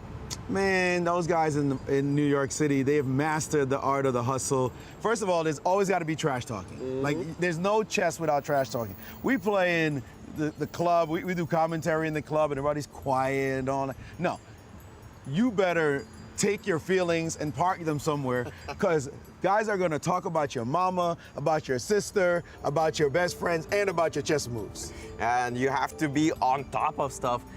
I've seen players there beat up titled players that come in there, confident, strutting like they know what's going on. They say, park players, amateurs, I can beat them up. I've seen them, go home being just on the receiving end of some nasty tricks. Well, the legends of the park, you got guys like Vinnie Livermore, Ralph Mouth, Lightning Sam. All these guys, they knew how to get inside your head. The point is, you think you're playing chess, but you're listening to them at the same time. They know just the right thing to say to throw you off. And there's an art to that. There's an art to distraction. That's what it's all about when you're playing. And then you had like the nasty tricks. Sometimes in the old school jergers, the analog clocks, somehow your side would move a little faster. Like, wait a minute, how come my time is down already? Or you got the hustle where when it got down to the blitz, how suddenly all the moves they made were close to the clock. Every move was on the side of the clock so that your flag would fall before theirs did. It was always some kind of trickery to get your money out your pocket. Money out of your pocket, but I think you've gone around New York. How did it feel, the experience of playing against them? Man, I was playing in the park and I get my butt kicked. Getting my money taken, my lunch money taken by these guys. It was just the way you learn. It was just part of being a chess player in the parks. Not only also with the trash talking scene, you had a bunch of guys just hanging out. Sometimes, ladies, you'd have music playing. You'd be seeing sirens, police cars were going by. I'm talking about, this was the hood, Fulton Park as well. And that would be normal for us. So to me, that kind of cutthroat atmosphere, where it was all about winning and you might get your money taken, really prepared me for what would come when I was in clubs and everybody be quiet. Everything was just high end. Yeah, for me it was the same way. I grew up a Blitz player. I went in Costa Rica and I just played gangsters. They would like hustle for absolutely no money, but that was all they had. And I had to learn how to be tricky. I actually had to slow myself down when I became a norm hunter, because I was just playing too quickly and too tricky. But it's always been part of my culture as well. And I love going around the world to different parks and just seeing people play. Luxembourg Park in Paris, absolutely amazing. Gorgeous. Around Moscow, you can see people playing all over. I had a great time in Havana, and I was just going around the park and I wasn't even planning on going to play chess, and I was just seeing some people, playing for fun. I checked it out. Man, they were good. Man, they were solid chess players. You can see the tactics, you can see the tricks. They were playing some theory. I was like, not easy anymore. Park chess can't be underestimated. It's funny, when I was playing, I remember what the park players, they used to try to play in tournaments. Right. But even playing in tournaments, they tried to hustle it, right? They keep their ratings down. They wouldn't, the undersection. They might one or two sandbaggers might show up, right? Show that they can play in the under 2,000 section, the under 1,800 section, and try to win money. These guys were 2,200 strength in Blitz. But you know, it was funny because they wouldn't be able to sit still for hours on end. They'd be like, yo, make a move, man. Because they're used to going like this. So they'd be sitting there and they'd come out. They would rarely win big money at those tournaments. There was a difference between park chess and serious over-the-board tournaments. Yeah. And they would tell me to try to keep my rating down. I was like, come on, man, I'm trying to become a grandmaster. I'm not going to keep my rating low. But it was always about the hustle, and that would keep them back. It would keep them back, but man, they're tricky. Sometimes you see them play against strong players. I would say even up to FIDE master, international master level, and you'd see, man, this 1600, you know, that's not right. That is absolutely not right. How do they know so many tricks? And sometimes the positional understanding, it's not there. It's that flick of the wrist. I'm going to trip you. I'm going to trick you, and very dangerous people. Auto tactics. Matter of fact, there's a video of me playing a hustler in Washington Square Park, and he tried to take, well, I won't spoil it for people who would watch it, just to say he did a move I'd never seen tried ever, like ever in the history of my playing chess. And it's after years and years, I mean decades of playing, and I played this thing, I was like, this guy actually pulled this hustle, tried to cheat in the middle of a game, and I respected him for it. I was like, that was funny. Like, you actually practiced that and tried to pull it off. He could have done it a lot better. I still would have seen it, but it was a great move. I think it's just a resourcefulness when it comes down to it. The practice of being resourceful at so many different things in chess, and I love the creativity they bring to it. It's the clock, it's the tactic, it's the jadoob, I'm not really sure. Where the pieces? I love that one. It could be on four squares at once. Four squares. No, my bishop just changed color. What are you talking about? In the middle of it, you're like, wait, how did that bishop? I thought it was a white square bishop. Now it's a dark square bishop. Stuff like that is just priceless. And you gotta learn to fend for yourself. Nobody's gonna be like, yeah, of course that bishop. No, you gotta fight for your rights in those games. There's no arbiter to call over. Hey, Chris Bird, can I have some adjournment? No. No. You're in the middle of the war. And it's fun, like I said, the trash talking, the joy of the game, the fun of it, and the cutthroat aspect. You'll see people stand around a chessboard in a park and watching, like they're watching Magnus Carlsen play Hikaru Nakamura. Because people are showing off. It's when Hikaru and Magnus and all these guys, they play a brilliant move, you know, they played and they might adjust their piece a little bit more than another. You're at a point like, boom, baby, I'm here to play chess. Come watch, I'm playing this brilliancy. It's just the different atmosphere. And the language will get a little, you know, let's just say we can't talk about that when we're at the St. Louis Chess Club. Yeah. But the flamboyance in the language, guys would be quoting Shakespeare. Like, you'd be like, who's this guy? And they're mixing in street with old school, classical, everything. It's just, I think it would make a great show if it was all about park chess. It would. I think that made great TV. Maurice, I'm getting fired up. Let's play some chess. Let's do this. Go, baby. This is. I feel like I'm back. Whoa. Back. You can't even make moves, man. Come on. I'm You trying nervous. to cheat me? I'm nervous. You nervous? You're making me nervous, Play baby. chess. Look at this guy. He didn't even hack it. give me a break. This is the boring Boom. life. This is how you play chess? Come on. My sister plays better than this. She doesn't even know how to play chess. Do you want to pass from the fourth rank? Get Queen out of here. That lady ain't got nothing. That's what you not do. backwards, not Come backwards. on, give me a break. Forward. Oh, Look, this passing. guy. Do you know how to pass the fourth rank?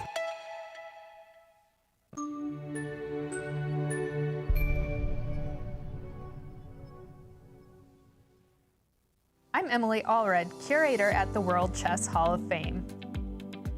In August 2021, people around Missouri commemorated the state's bicentennial. As part of these celebrations, a life-size granite chessboard will be installed at a new park on Adrian's Island in Jefferson City, Missouri. Surrounding the board will be 32 images representing the contributions that Missourians have made in varied fields, including agriculture, music, literature, and sports. The board will also educate visitors about significant historical moments and personalities from the state's history, including President Harry S. Truman, Dred and Harriet Scott's courageous efforts to gain their freedom, innovations of George Washington Carver. The project was spearheaded by Dr. Jeannie Cairns Sinquefield, the co-founder of the St. Louis Chess Campus. The chessboard is the Eagle Scout project for Andrew Dowden, a Life Scout and student at Helios Catholic High School in Jefferson City, Missouri. He completed the engravings on the stones surrounding the chessboard using an epilogue laser at the Scouts BSA Invention Campus. Around the board will be benches made from 200-year-old wood by Life Scout Maya Thomas, a student at Kirksville High School in Kirksville, Missouri, as a part of her Eagle Scout project. On August 9th, the efforts of both Scouts were honored during a ceremony commemorating the dedication of the Bicentennial Bridge, which was attended by Governor Mike Parson, Lieutenant Governor Mike Kehoe, and the Mayor of Jefferson City, Carrie Turgeon. A free brochure is available on site at the World Chess Hall of Fame and for download at worldchesshof.org. It contains passages about the historical moments memorialized on each of the squares, as well as information about the efforts of the Scouts who made this project a reality.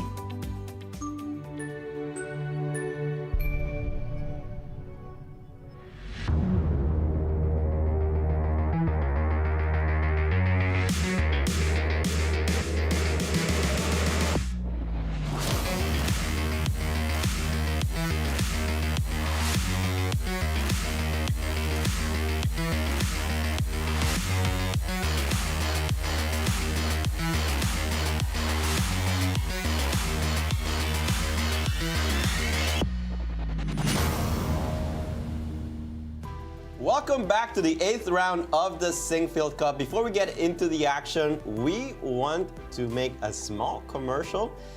Support us here at our show. We have some awesome swag for you. Take a look at this Capital of Chess in America t-shirt. Of course, the gateway to the West, St. Louis here. We are proud of what we do. Join us here. Match with some of the players. They love this shirt. I know a lot of players, including Fabiano Caruana, wear this pretty often, running around the Central West End. You can get this at QBoutiqueSTL.com. You want something more unique? Check it out. Yasser's got it for you. It's a commemorative board of the 2021 Sinquefield Cup, signed by all of the players. You even get a certificate of authenticity to go with it. But there's a very, very limited edition of the players. I mean, we didn't really want to sit them down and say, give us, 50 or anything like that. Very, very limited edition. So it's a first come, first served basis. So you better get in your orders orderly. Yeah, and take it away from Yasser, because I know he's gonna steal one and put it in his bag. Exactly. You gotta buy it like the rest of us. I've got a man cave that's just needs this type of art on the wall. On the wall. Right. QBoutiqueSTL.com. Find all of this and a lot more merchandise, a lot more swag. Join us, match with us. Why not, right? Match with the players. Absolutely. And speaking of the players, let's see what's transpired while we were on break. Do we have any big news? Not that much news to report, at least as far as the MVL versus Wesley game is concerned. I mean, we all identified what the problem for MVL is. This knight on C3 is basically not participating. You got to find the square. G5 would be nice. We saw a variation when the knight went to H5. In any way, it's got to go. Knight C3, E2, Rook A, E8, preparing moves like F7 and F6 in order to challenge the E file. The chopping block, the Soviets called open files, where the rooks could get captured and traded off the board. That's what Wesley has done, and MVL is thinking, okay, so I have space, I have a few things in my favor, but how do I get more? How do we proceed against caveman chess? Let's just go Queen H6. Right. Hope I can mate the guy. Absolutely. Checkmate is the ideal, and my plan is clear. Knight yes. F4. Absolutely. I want to hang with you on the king side, actually. I don't want to see that knight F4, knight H5. You can go there, but then I'll trade knights, and I'll drop back with my queen and keep everything under control. Shall we continue? Knight F4 for just the moment. And I kind of like what you had suggested before, that borrowing a page from Hari Krishna's game, the move H2, H4 makes a lot of sense to my eyes. And you can play like this if you like. Maybe, could I have gotten away with the move Bishop F5? Because that's what I really want to do, is just trade as much as I could. Yeah, and trading light squared bishops would be a dream. And if knight h5? Knight h5, I've got to take that. There's no question about that. And you... Oh. Nope. No. You can't play that. No, I can't play that. Yeah. Well, that answers that question. Thank you. Knight h5 is a winner. So Yeah, I did have to play bishop back. And you could, if you wanted, continue h4. I'm still not so sure how much better, if better at all, white is. It does seem more pleasant, but MVL has chosen instead the move knight g3, after which Wesley surprisingly quickly plays the move queen d6. Wow. Okay, so not queen h6, pardon me. Knight g3 was MVL's choice. Again, I always kind of wonder, what the best circuit is for the knight.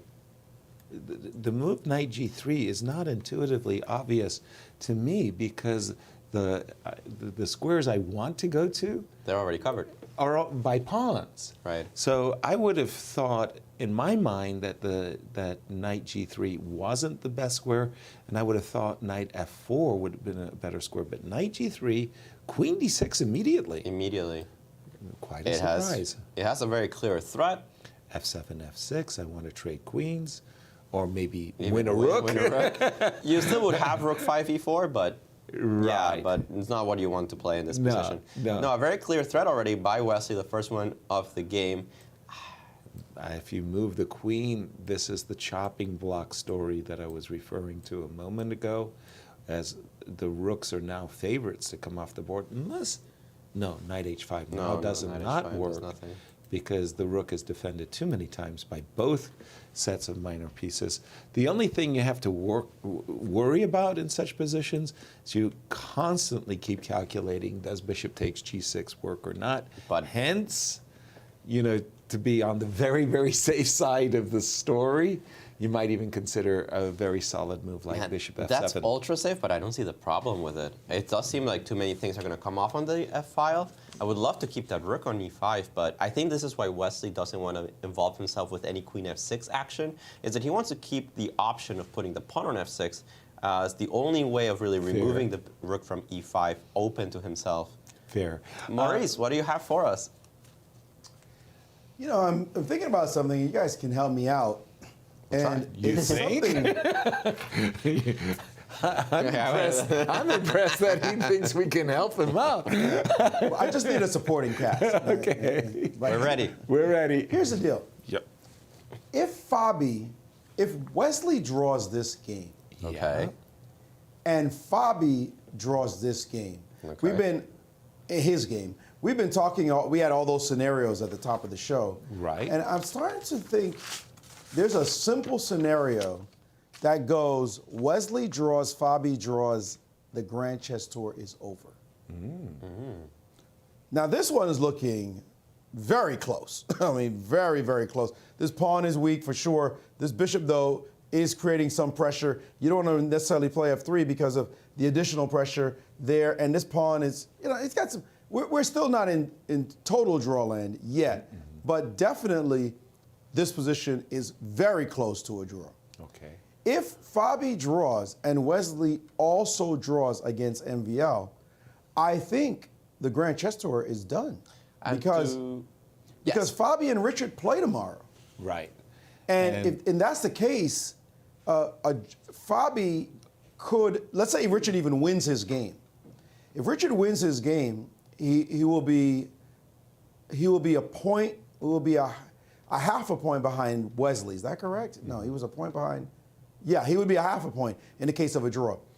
But he and Fabi both can't gain points to leapfrog Wesley. Right. And that's the key. Wesley has to drop all the way to 5th in case MVL wins the event. But we also thought tied for 4th doesn't make it, right? Is tied for 4th a problem also? I think tied for 4th is a problem. Tied for 4th. If we can get that graphic up on the GCT points that you get, as soon as you guys can, that would be great. Not the standings, but how many points you get for a placement, so the prize distribution of the Sinquefield Cup. Yeah, the prize distribution, the $325,000 in the Sinquefield Cup, but we also want to take a look at the third column, the GCT points, 13 points for a clear win, and where our discussion is MVL is a clear winner with 13. Now, what we're talking about is does Wesley need 6.5 points, because that's what he would get for tied fourth. And I don't think that cuts it. And he would tie with, let's say, 2 players. He would only get 6, and he needs 7. Or was it 6.3? 6.3. We'll have a graphic for that. That as well. But I don't think we're just saying. I think I know what you're saying. So if they both draw today, they'd be tied. Right. If Richard wins and then he wins again, he overtakes Wesley, and Wesley would still be tied with Fabi. Yes, and depending on what Lenier does. And if everybody else moves up, then that tie for fourth is a problem. See, that's why I asked for your help. See, There you go. We're useful. I'm not sure I help. You did amazing, Yasser. Amazing math skills by the legend, Yasser Seirawan. I'm not so sure. I mean, But I meant your as in Alejandro. Very good, very good, very good. Well, why do you say Fabi's position is so equal? Well, I'm not saying it's so equal, but the problem is the opposite We color were bishop. looking at queen takes b6 was our main move, Maurice. And we didn't think Peter had a forced perpetual by any sacrifices, but we weren't sure either. No, nothing forced necessarily, but the problem is, how do you get this rook off of this square? Well, this is where we wanted to play f3, now that the bishop is fully defended on e3. We couldn't do it when the queen was on b4. All right, well, let's play full defense and take your pawn. That's not the what? What? Full defense, and then he takes my pawn. A1 is hanging, so take I've with got the to take pawn. with the pawn. Take with the pawn. And now you start defending your own position. That is some alien chess. Rook a4. Rook a4. Bishop takes f3, and rook. Oh my. Okay, God. whoa. We haven't. Or have we left the building? F4, rook g4, You can't play rook Yeah, f2 I because that's think- hanging. You can't play queen b2 because that's covered. The geometry of this So, to be the unable beauty to of defend this- h2 is Right. amazing. And now suddenly, Rook g4 check. now you can't go in the Go corner there, because of 'cause queen of- e4. So you right. got to go here and No, burn. this is incredible.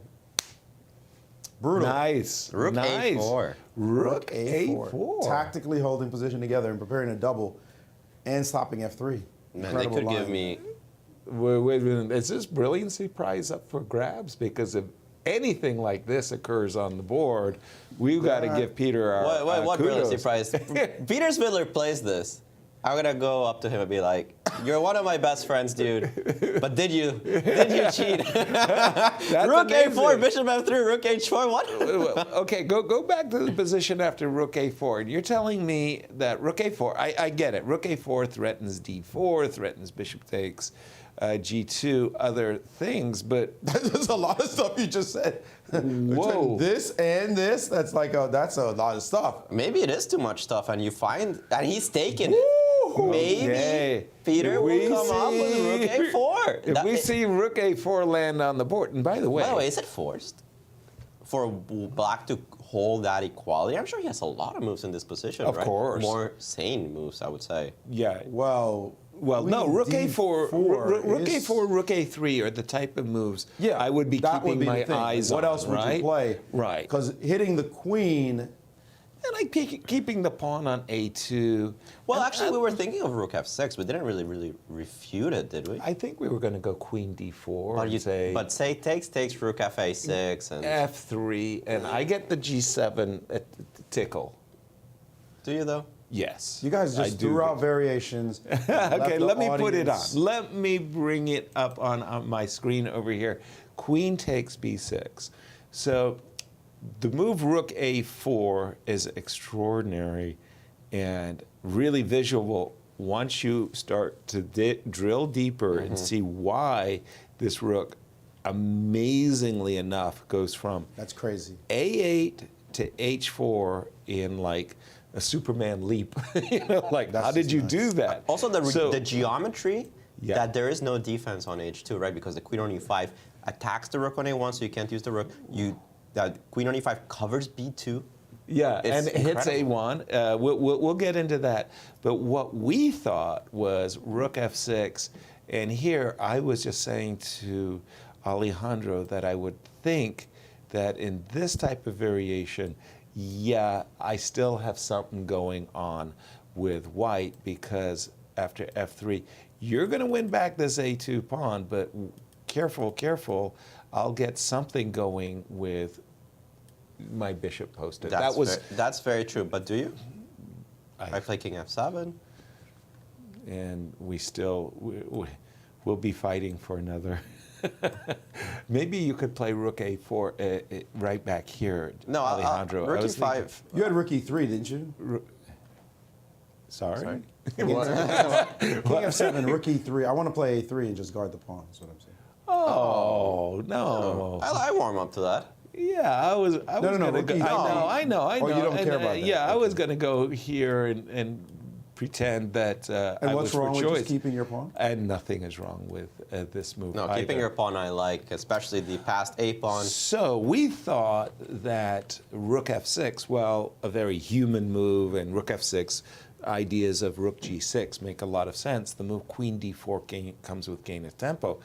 Conversely, this move, and once again, we're going to put this on the board because it's such a visual great move, right? f3, and white thinks I've got this game under control until his world gets rocked. Bishop takes f3. You cannot take with the rook. Don't leave this rook hanging. So you take the bishop with the pawn, and then suddenly and shockingly, this rook comes over, and you can't defend f2. Queen b2. Alejandro? You know, the queen takes queen. Queen b2, the desired queen b2 is you can't play rook f2. Once again, the a rook. It's amazing. So you block the threat of mate, queen h2 with a move f4, and suddenly you discover you can't go into the corner. King h1, queen e4 is a mate. You've got to take a walk, and you don't get very far. you can run, but you can't hide. You're about to be checkmated. This is incredible. That is a tall-like attack from a clear blue sky. What? Why? Right. Why is this? Why does this work? Right, rook a4. This is an amazing move. And Maurice, explain yourself. How dare you? How dare I tell you what the Exactly. I got something else. Oh, bring it on. All right, let's go. Let's go. So rook a4, we know as a point. The engine gives the move h3, guarding the g4 square. Okay. It No sees, bishop g2, no rook g4. Got it. right. It sees all of that, so it says, all right, I stop you down here. You don't get to Makes play the move. sense. So of course, it doesn't give this next move, but I asked the it's question. natural. I'm going to play the normal human move. Oh, What no, you your got? rook's hanging. Oh, the rook is hanging. Rook is hanging. Queen Check. b3 check. Hold Bishop on. d5. Bishop d5. Queen takes. Queen now takes on e3. Not queen e4, but takes on e3. Yeah, I think that if you played queen e4, f3, you get my bishop, But that's not you're it. gonna at the end of the world, right? Okay, but go on. So Go f on. takes e3. So now it's your move. How do you defend? I'm going to go queen g4 to just stay close to my king. Be careful with queen g4 because this takes is a free pawn. That pawn, the rook on a1, Who you put my rook on a1? at the beginning, blame Chris Bird, the arbiter, putting that rook on a1. It's been sitting there, yeah. So don't make your instinctive move just yet. Where am I? Right. I'm back here This with is the my bishop position. So what do we having just play been here, right? captured. So we move our rook somewhere, but I think the rook needs to cover something. All right, okay, so I move my rook. Rook c1. Just I'm going to pick the square. That's the first move. That's the very first move. It's got to go somewhere. Right. But it's got to go somewhere specifically. Don't If go you anywhere crazy like here where you lose on this square. Right. Here where you get forked. Right. So you got to pick B1. between these two. So you're going to think which one should I But it go. cannot be b1 because at the end of the variation, queen f5, queen takes b1, picks up the rook.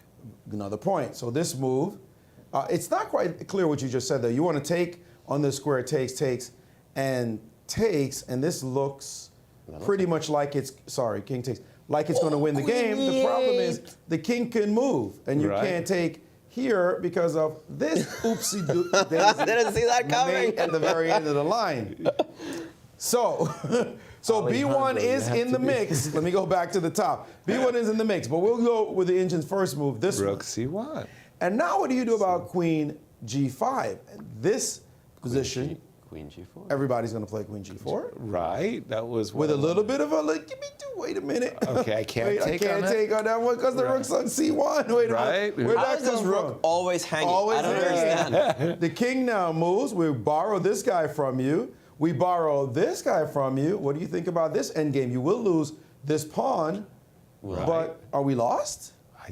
I would think so. I wouldn't voluntarily jump into it. Well, hold on, because, yeah, I guess this move can be met by G5. You don't want to Precisely. give this one away because that is a draw. Right. G5. And this endgame with this pawn on G5 is Means problematic. I The point can't- being this move doesn't work because of this capture, and you can't get the pawn back because of my mate. pawn is on G5, I can't get my king to H6. I can't walk my king to H6. So it might be rook and bishop draw. Wow, what a variation. Wild stuff, But Maurice. Peter didn't go for rook A4. He played like a human and played rook to F6. And Yeah, you guys I think this is what suspected was the both most of us natural move. suspected, right? It's the most natural move in the position. Rook F6, rover with a gain of tempo against the queen. How could you not do that? Rook A4, on the other hand, covering the D4 square Strong move. is not only is a really strong move, I mean, you can find justifications for it without rook H4 as well. Wow, okay, that's a big, big game. A game that's slipping under our radar, too, is Lenier Dominguez's game. I just wanted to say this gentleman is having the tournament, I don't want to say of his career because he had such an illustrious career already, but he's undefeated and he's in the mix for first. The thing about Lenier Dominguez is a player that's always been up there, top, I want to say he's been top 50 forever, right? Seems like it, Seems right? like it. Right. But out in classical chess, of course, he is an incredibly successful rapid and blitz player, including a victory at the World Blitz Championship. He was He's a world Blitz champion in champion. Blitz. Yep. But which major tournament has Lenier won? He was so close in winning a U.S. championship, I remember. He was close in many things. Lots of seconds, huh? Lots of seconds, and I think he's hungry for actually really winning a big super title. tournament. Yeah. A big title. Sinquefield Cup would definitely be a huge feather. Well, I mean, in anybody's resume, but I understand what you're saying. Yeah, you really want that victory that Right. So you put on a resume, right? So when you say he's closing in on the top 10, and I believe he's been in the top 10 before. Correct. But he hasn't won like a super world-class event clear first. No. Something that's extraordinary. Consistent, but not always a bridesmaid kind of thing. Yeah. Never first. Yeah, I can't really remember the last time he won a big event. Of course, he does very well. He's done really well in World Cups. He's done really well in many other events. He's gone really well in Grand Prix events. I believe Right. he even tied for first in one of them. But actually winning the whole thing clear. Okay, and how is he doing with Sam Shankland? That's the big question. When we left it just around these parts. Knight Bishop C6. C4, Knight C6, I think, was the exact moment. Immediate Knight D5, by the way, we talked about the battle over the D5 square and Knight D5. Now, the desirable Knight takes E4 has a major problem. Bishop B6 comes with a tempo. Knight C7 check is going to cost material. Hence, we saw castles. Bishop B6, Queen D7, Knight takes F6, and the players have quickly, or maybe not so quickly, achieved this position. Castles on opposite sides. I don't know, first impression, I like white.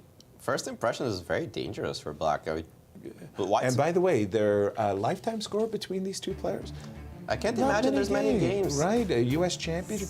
Whoa, that's less games than I thought, actually. And, 3 draws only between no them. blood spilled. No blood spilled, but can this be the first one? Let's go back to the position. Oh, Maurice, you have some insights here. Yes, please. Well, we could talk about the position for sure. You guys do it. feel free to do it. I just wanted you to pay careful attention to the clock times. Oh, Pay very careful attention. Lenier. Lenier pulling a Lenier. And that is, Spending too it's much only time. 14 moves that have been played. There are 26 moves out of this incredibly rich position left for him to make his time control, the first time control. 26 moves. Would you say that's a lot of moves? That's a lot of moves. In this rich, crazy position, Lenier has only 38 minutes left. 38. 38. He's only Again. played 14 moves, and he's got only 38 minutes left. Of course, he gets the increment, but we know that means nothing. The time is going to fritter away very, very fast as you try to make each and every move coming out of this position. He barely has a little over a minute and change for each move. From this, it's like you could have blitzed out these moves. It seems feels so. like you just get to this At least the position. first 10. I mean, with And Knight just D5. extraordinary that If there is a weakness in Lenier's game, it has to be his clock mismanagement. By the way, It's his very first obvious, 8, I think, right? at first 8, he still had more time than he started with. The first 8 Yeah, moves, right. first The first and 8. the next 6. The next he 6. spent He spent about an hour. 52 minutes. Jeez. 52 minutes. No time because of the increment was lost in the first 8 moves. The next 6, 58 minutes. And we're just on move 14. So that's a problem for him. I mean, Sam's got to feel a lot better, but Sam himself is spending some time. He has 50-plus minutes, but is not nearly as bad as Lenier. But Well, let's addressing take the position. Let's look at right? the position. Okay. Now, obviously, I want to play queen takes d6, and equally, obviously, I can't do it at this moment as my bishop on c4 is hanging. But it really is my desire to play queen takes d6.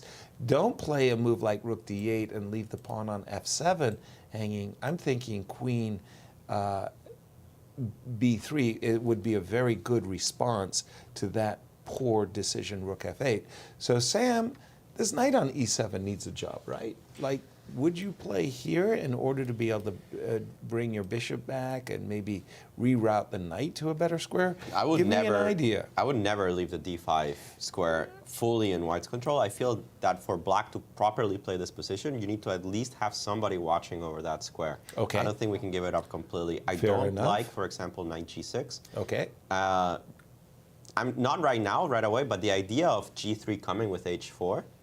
g3. If you go knight g6, I mean. Oh, I sorry. think your knight is just not well placed. You're saying that something could cause distress. All right. Well, then the alternative that you might offer me would be really d5. I do think this is the.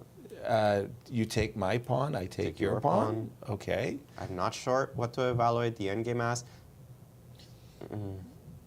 I don't know. I wouldn't be too happy going into the endgame as white. I feel I'm slightly better, but I also feel like I should be getting more out of the position. I would consider with black even taking on d6 first. Like take trading yes. queens and just going into this kind of a position. Mainly because you do give me possession of the d file. I do. In this case, I could. I can pretend I have some counterplay myself. Fair or enough. a5. Yeah, and knight f5. Knight f5 as well. So right. after the move bishop b7, for me, I'm kind of not really enthusiastic about this guy. Could I just have a quick gander at this one? All right, I obviously can take it, but I can also take on e4 to begin with. And we do have the moves b5, bishop b3 already Bishop on the board, and bishop b7. b7. Sometimes we get one right. It's not the commentator's curse in this one. Yay. Yeah. We have had our moments, haven't we? We've had terrible moments on set. I mean, I've been very proud of our miscues. I mean, not everybody can have the miscues that we've had in this tournament. But wow, what games we've experienced. So the idea, obviously, is I'm willing to go into this ending. Because I was thinking I was going to get 2 pawns for rook and 2 minor pieces. I'm giving up the minor pieces. I was wanna be wondering about careful. that, but I also was wondering if after h6, Yes. kind of typical Sicilian fashion, Yes. I just go h4. So you can have that knight. Whoa, too sophisticated for me. I was being more brutal. This is pretty brutal. Okay, I get it. Nice. I'm not sure I'm threatening anything because queen takes d6 doesn't help me. I can't leave my knight. And we're 100% sure, well, I got to ask a question. Can I take this knight? It's not my piece. I don't care. Exactly. Now, I do see that the queen is ready to rumble down the H file, and I've got to do something about that. This feels a little fast. You're telling me. I'm getting on my horse. I want to get out of Dodge. So something like this, it's probably still good. Right, and then G6 at the end. G6 or Rook H7. Right, I think they're both fine. Yeah. Okay. Okay, intriguing line, and it all starts with the current position. And I tried Bishop G5. I tried Bishop G5. My bishop on E3, my knight on F3. I don't really think of these pieces as doing, a very good job at the current time, and that was why I suggested the move Bishop G5.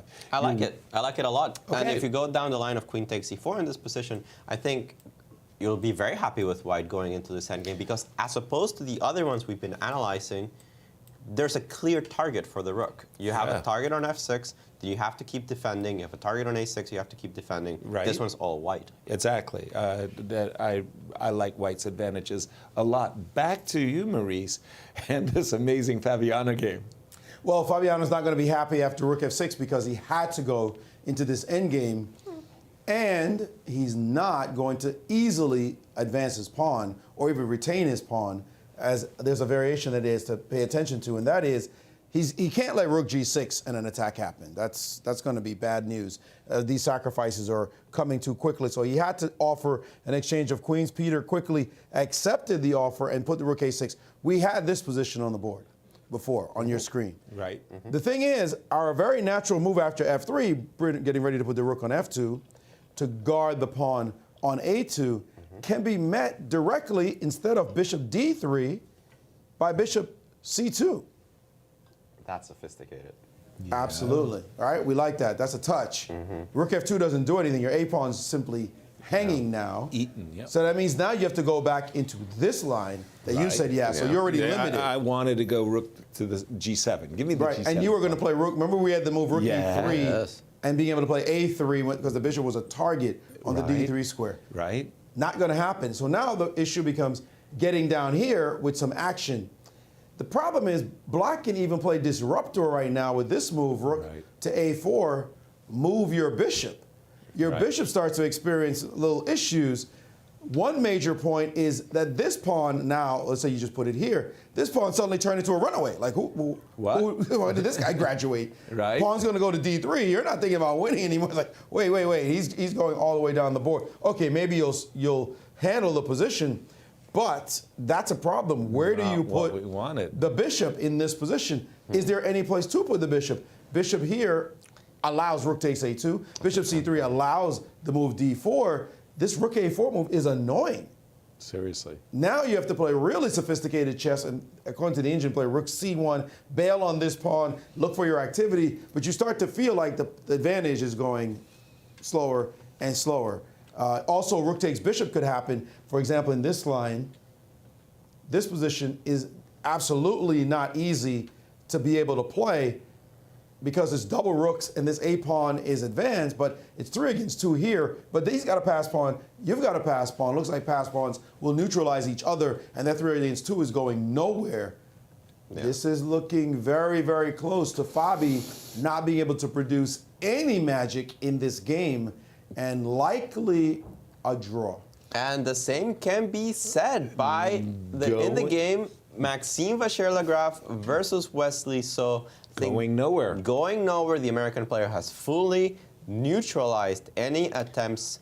Wow, Wesley's just so good. Wesley's just so good. He's just so solid. I know. He just made it look so easy as well. We kind of felt like, okay, MVL's got some pressure. I mean, it's nothing absolutely great, but something that grandmasters like to work with type of pressure. After the move Queen D6, we did see Queen F6. Wesley said, no. Let me just do that again. We just got here to knight G3, Queen D6, Queen F6.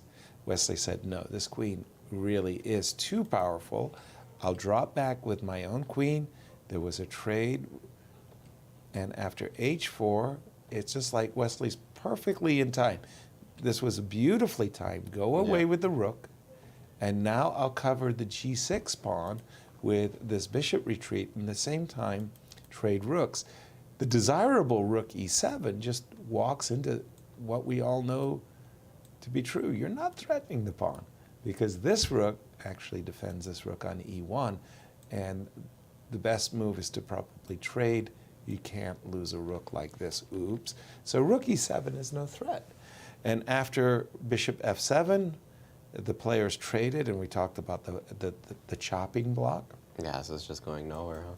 And after rook e8, we have produced not that ending with the queen and bishop versus a queen and knight imbalance, but an absolutely even-steven game. f3, knight d6, I think is on the board, king f2, and the next time he makes it look so easy. The next time we talk about this game is when they shake hands and, absolutely. And make a draw. Completely even, nothing to exploit here for the white pieces. And this is just what Wesley needs to get that Grandmaster standing. On the other hand, if you're an MVL fan, he's still leading the tournament. Yeah, I mean, applause for Sinquefield Cup victory. I'll take that any day of the week. Be clear. If MVL wins the tournament and does get that $90,000, yes, and he also comes in second place on the tour, that's 50. That's $140K. For 2 weeks' work. You're saying he's buying dinner. Le Petit Suisse. Not a happy meal. Maybe I'm just wondering, because if that happens and Wesley comes in third. Tied for second or third, yeah. Let's say Wesley comes in third somehow. Okay, as Lenier joins MVL, let's say. Right? Right. Well, we're expecting Fabi at this exact moment to draw, Wesley to draw, and Lenier. Well, he's still playing. Three-result game. Well, but my argument is, if you look at the prize money, yep. Yes. The prize money for third place is $45K. Right? That's right. That's very nice. If Wesley only ties for third somehow, so 45 and which is 30. easy to imagine, yeah, then he only gets 37.5. Okay. And another 100,000, 137.5. Not bad. But if Maxime wins the tournament and gets second, he gets $140,000. He won the tournament. He deserves it.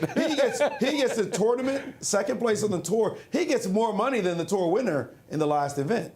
Now, I think that overall, and it looks like they're rushing. Now they're just rushing their ways to overall, a repetition. though, Wesley does have more money than overall, yes. Maxime, but by how much? We'll have to make that math. Remember that Maxime doesn't even have as much as Mehmed at the moment. Mehmed winning that classical tournament in Bucharest. Right. But let's be real. There's still one game left. If Wesley does some math, he's white tomorrow against Lenier. But he's not going to try, is he? Why? You just made that bunch of math. That's a lot of money. If you pass the guy, that's a lot of money. If he wins the tournament and wins the tour, that's $190,000. That's ka-ching ching. That's a significant difference, of course. But Maxime might be thinking, this is $150K in my pocket if I come in second. I mean, if I win the tournament, that's $150K in the pocket. 160. Wait, 100? Like 90 to win and 60 as the bonus. 150K. Right. And the players, again, in the MVL, we're seeing a really beautiful shot of the board and the pieces. Remember, these Sinquefield Cup commemorative sets, they are up for sale. You can own your piece of history. They come with a certificate of authenticity signed by the players as well as the arbiter. So you can say, I own the set that made Wesley So the 2021 Grand Chess Tour champion. Or you're an MVL fan and you say, this is the one that MVL won the Sinquefield Cup with. Or you get both. There you get both. There you go. That set right there, not that set, but this set could be the one that is the money one that says, I got the tour champion and the Sinquefield Cup champion. By the way, in one set. I do expect. F5 was played. Yeah, I was going to say, you could play for bishop f7 and bishop g6, trying to trade off the light square bishops, or you could play the far more direct f6, f5, and trade the light square bishops in this fashion. And I'm sure the players will discover a way of making a forced repetition very after these. soon. By the way, Peter Svidler, kudos to him, has found the move bishop c2 that we were talking about in his game against Fabiano Caruana. And Nice. that was the neutralizing aspect that he needed, because otherwise it was becoming unpleasant. Yeah, well, no, especially if White ever landed a rook. But it was that disruptive move, rook a4, that, yeah, if I end up having to play a move like rook f2 and trying to swindle something out of this, nobody believes me. Nobody believes me. Okay, hold on. Let's get back to this scenario. There's a lot of scenarios because these draws are going to be very important to the standings. Right? Fabi draws. Yes. Yes. And Wesley draws. And Wesley draws. So it looks like this looks like what's happening. Almost But if inevitable. Lenier wins, he's tied for first. Okay. Right? Right, So that's with MVL. That's 2 people ahead of Wesley. Right. Right? Yeah. 2 people ahead of Wesley. Now, Richard, we have to assume this position is crazy. Richard just took back with his pawn. That's Richard Rapport. Yeah, hi, Richard. That's attitude. He's That's like, I creative. can take with my knight and then it's slightly worse, whatever. Nah. No, I'm taking my pawn and agree to be worse. Right. I'll just be worse, but He's definitely worse. let's play. Let's play the game. Let's play. This player has not played well in this tournament. He's won only 1 game in 7 tries. I just got to outplay him. I got to get it rich. The time is starting to become a factor, 43 minutes to 36. They've only played 13 moves. 13 moves? 13 moves only in this game. So madness is going to break out on this board in about an hour and a half. Madness is going to definitely be happening on this board. Look how rich the position is, and they have no time on the clock. They're going to be playing a little bit of advanced rapid game in a moment with little time to play this position. So Richard is going all in. He's saying, I'm taking with the pawn, whatever, let's play chess. And he's worse. So you see, it's one of those questions the audience, the Twitter, from the Twitter poll, or not the poll, but the person who sent in a tweet, who said, you look in your opponent's eyes, does that affect your next move? I'm sure Richard, he can't even see the rest of Darish's face because the mask is there. He probably thought, how you feel in this tournament? Do you feel lucky?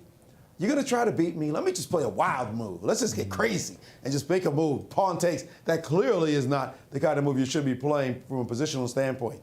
But let's get back to this business of Wesley possibly losing.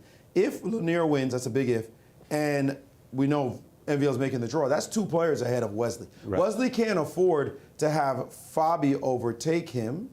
And then we say a tie for 4th loses for Wesley as well. That's true, but remember, if there's a tie for 1st, MVL doesn't get 13 points. Yeah. Correct. He only gets 11. 12 for 11. 12 plus 10 divided by 2. Oh, He gets then- 11. Then it's not even close. So MVL... 4th, tied for 4th, whatever will work for Wesley. Right. MVL needs to win the tournament clear for Wesley to have a hypothetical chance of not winning the Grand Chess Tour. But the point I think you were making there, Maurice, was that MVL makes a draw today with Wesley and maintains his lead. Lenier wins against Sam and goes past Wesley. So then in the last round, Fabi has to win against Richard Rapport, right? To go past Wesley as well. In so that only case, 3 Wesley wins. In that case, only Wesley 3 wins the tour. players go past Wesley, and it's not enough. Wesley has a big enough lead to keep the Grand Chess But Tour what title. happens?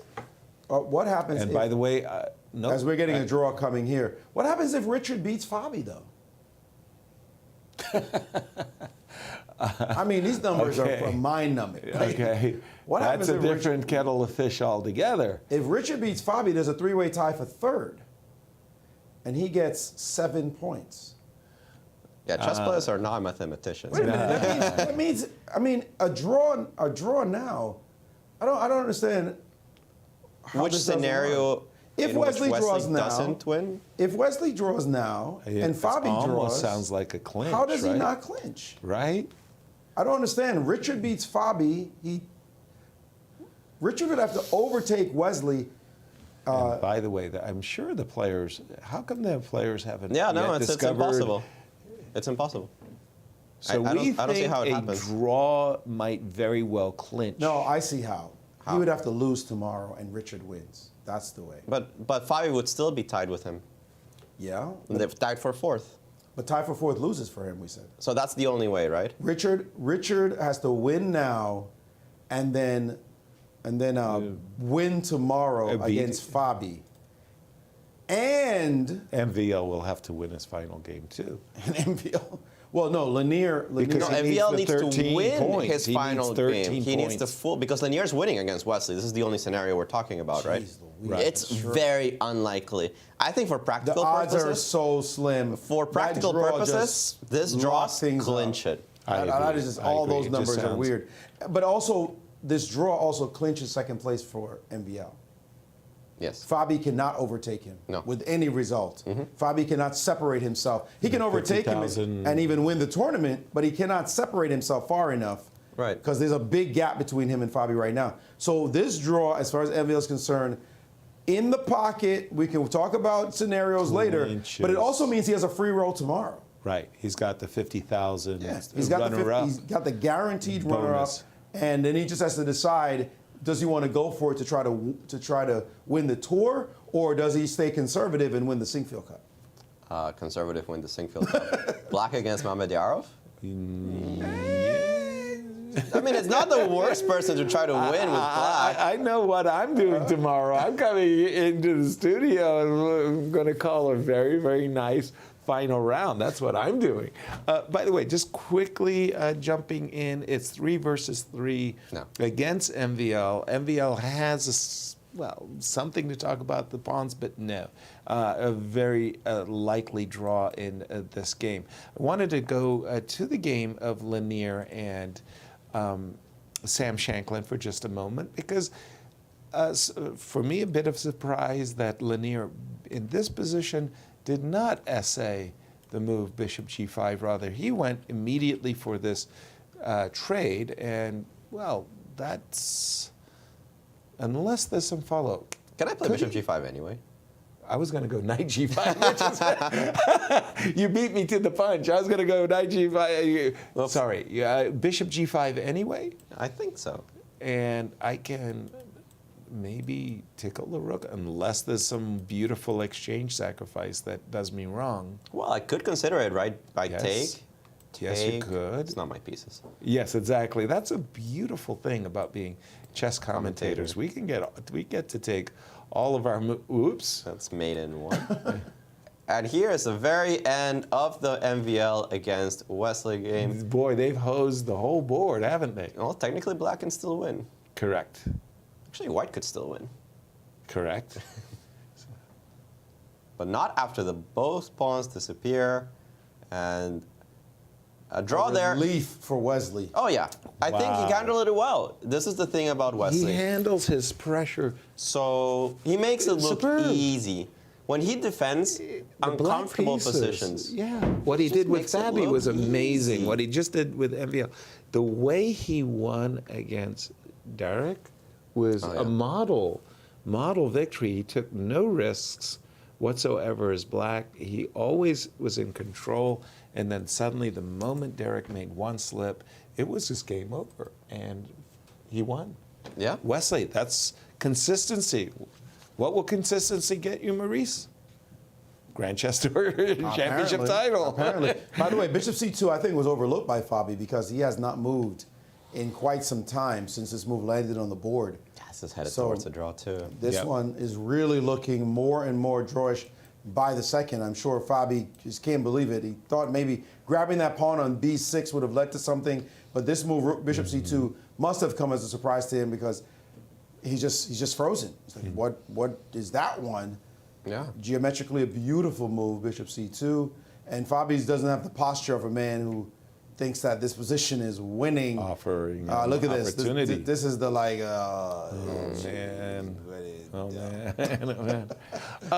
Turning to the game, because, again, Richard Rapport keeps popping up in a lot of our discussions, and he's made this very controversial move, G7 takes F6. And Derek, could you just tell me the times again? It's about even. 34 minutes for Dariush and 36 remaining for Rapport. Okay. That being He said, had they're on 40. move 13. Excuse me. He had 44 minutes before G takes F6. Now, that must have taken him by surprise. 10 minutes still looking at the board. Right? 10 minutes. So he was shocked by this move, and he has very little time, relatively speaking, on the clock because he's got to make 27 moves now in 34 minutes. After almost GS6. take a note for yourself, like the times of these players. That time's going very fast. It's ticking. And take us through your thinking, Alejandro, about this position, because you had said advantage white. And just explain to us what your approach would be at the moment. The one thing that you're annoyed about, of course, is the spin. Otherwise, you don't have that many problems. Tell us how you would increase your positional advantages. I would say there's two ways to play for white. Okay. The reckless one with e4 and try to blow up the center. Take advantage that my king is d5, right. blow it up. Blow it up somehow. And the other one is There's the more a king in the middle of the board after all, right? Yes. Yep. But the other one is more traditional, I would say. My opponent has the pair of bishops. Let's try to trade them off. Play the move bishop e2. That gets rid of the pin. First of all, that is an important consideration, right? And you're saying, like, okay, I'll make a move. Yeah, knight d2. Let's start trading. Did you want to, you do want to trade the light square bishops, I get that. But did you want to force the trade with knight h4? That's a good question. Let's analyze knight d2? h4 just for consistency's sake. Please. Like, Yep. we will force this bishop off the board. Let's trade and Right. trade. And I feel you don't have the better pair of pieces. The knight on d7, it doesn't have a good anchor square, and more than that, you kind of took away the f6 square. Not entirely sure you want to play f5 and allow e4 type of situations. You could, Right. but it's a consideration to make. If you ever castle queenside, you have to be worried about b4, b5. You have to be worried about a rook coming to c1. I don't see the king being super safe at any point in this position. I'm warming up to knight h4. But we have a special guest in studio. Absolutely. The leader of the Sinquefield Cup, we have Maxime Vachier-Lagrave. Playing a wonderful tournament indeed is the French superstar Maxime Vachier-Lagrave. Maxime, this position I have on the board right now, pretty dead. You came in with a bit of a novel idea with b3, bishop a3, queen f3. Did you feel like there was going to be real action on the board with this idea? I was hoping so. I faced it with black against David Paravian in the World Cup in some rapid game.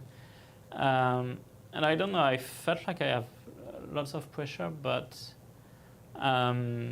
Wesley played some good moves. I thought the way he played with g6, knight g7, it wouldn't never be in time to play f6. But the problem is after queen d6, I don't have queen h6 because f6, knight h5. Let's get that Let's get position that on to the board. Yeah, this is a critical moment. So,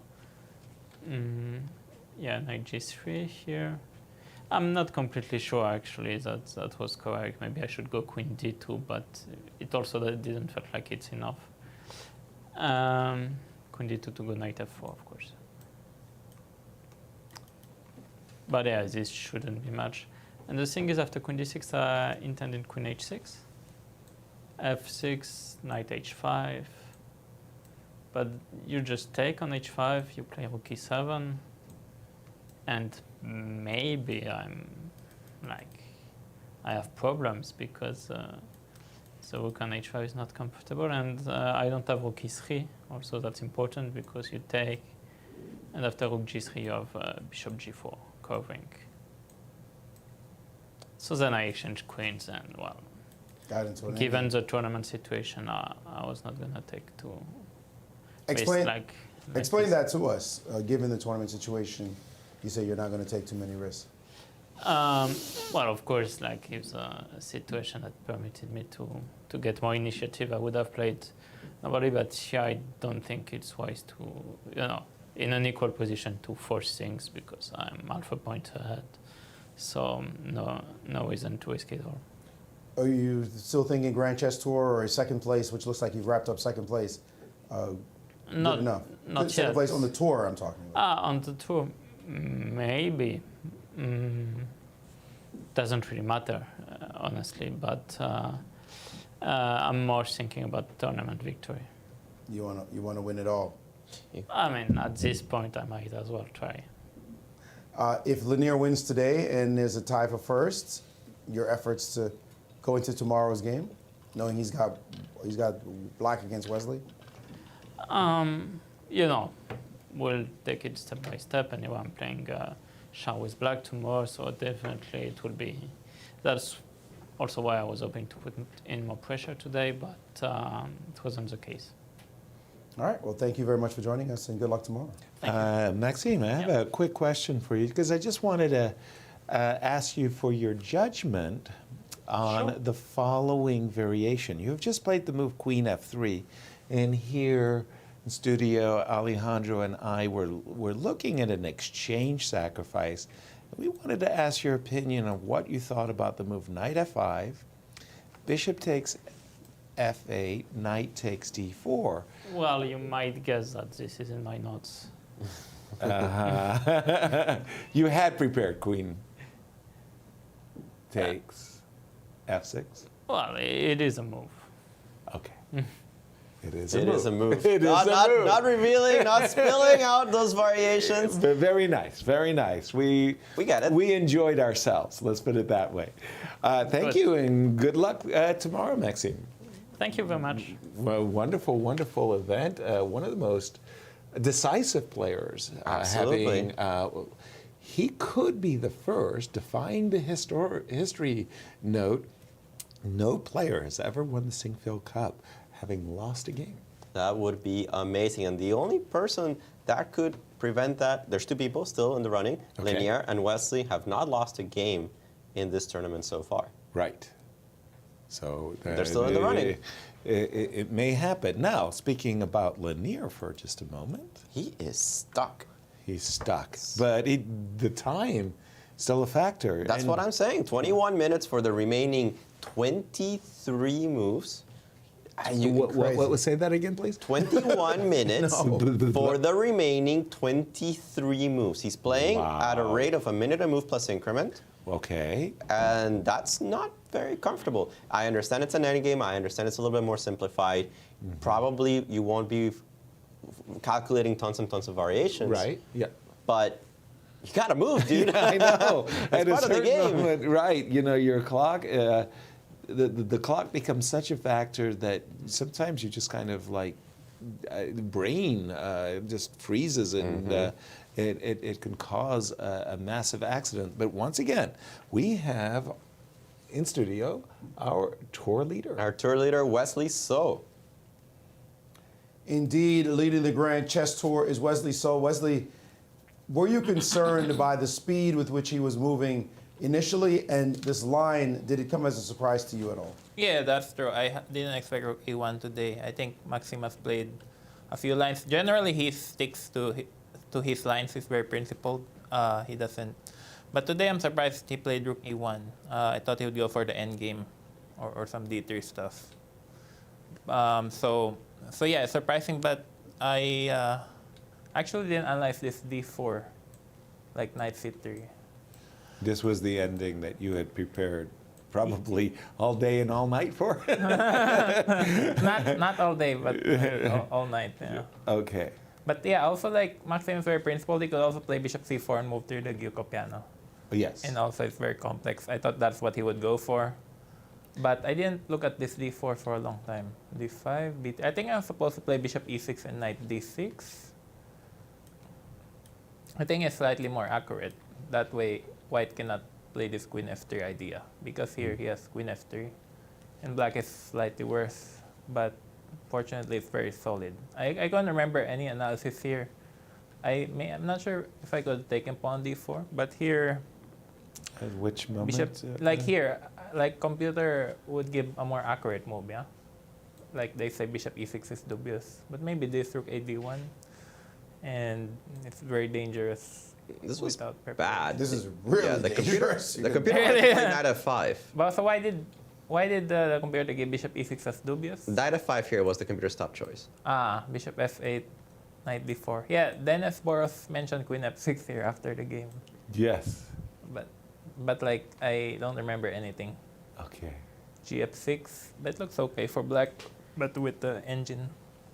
Bishop E7, maybe. It's supposed to still be okay, just crazy. Yeah, the engine just gives crazy lines. It's like 20 years ago, no one would ever play like this with White. But now if the computer gives zeros, then it's definitely playable. So that's why I decided to play Bishop E6 in just a slightly worse position. But fortunately, it held. Like here, I like knight e8, takes, and then I reroute my knight to g7. And here Maxim can find a way to break through. Rook a8. Yeah, and I think this is very accurate what I did. Queen f6, queen d8. Yeah, and once the queens are traded, black is fine. The point is that after f4, f4 looks threatening but leads nowhere after bishop d7, f5, f6, rook e7, g5. So after that queens were traded, I think black's position is very safe. But obviously the opening didn't go the best for me, but it's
no, we'll see what happens.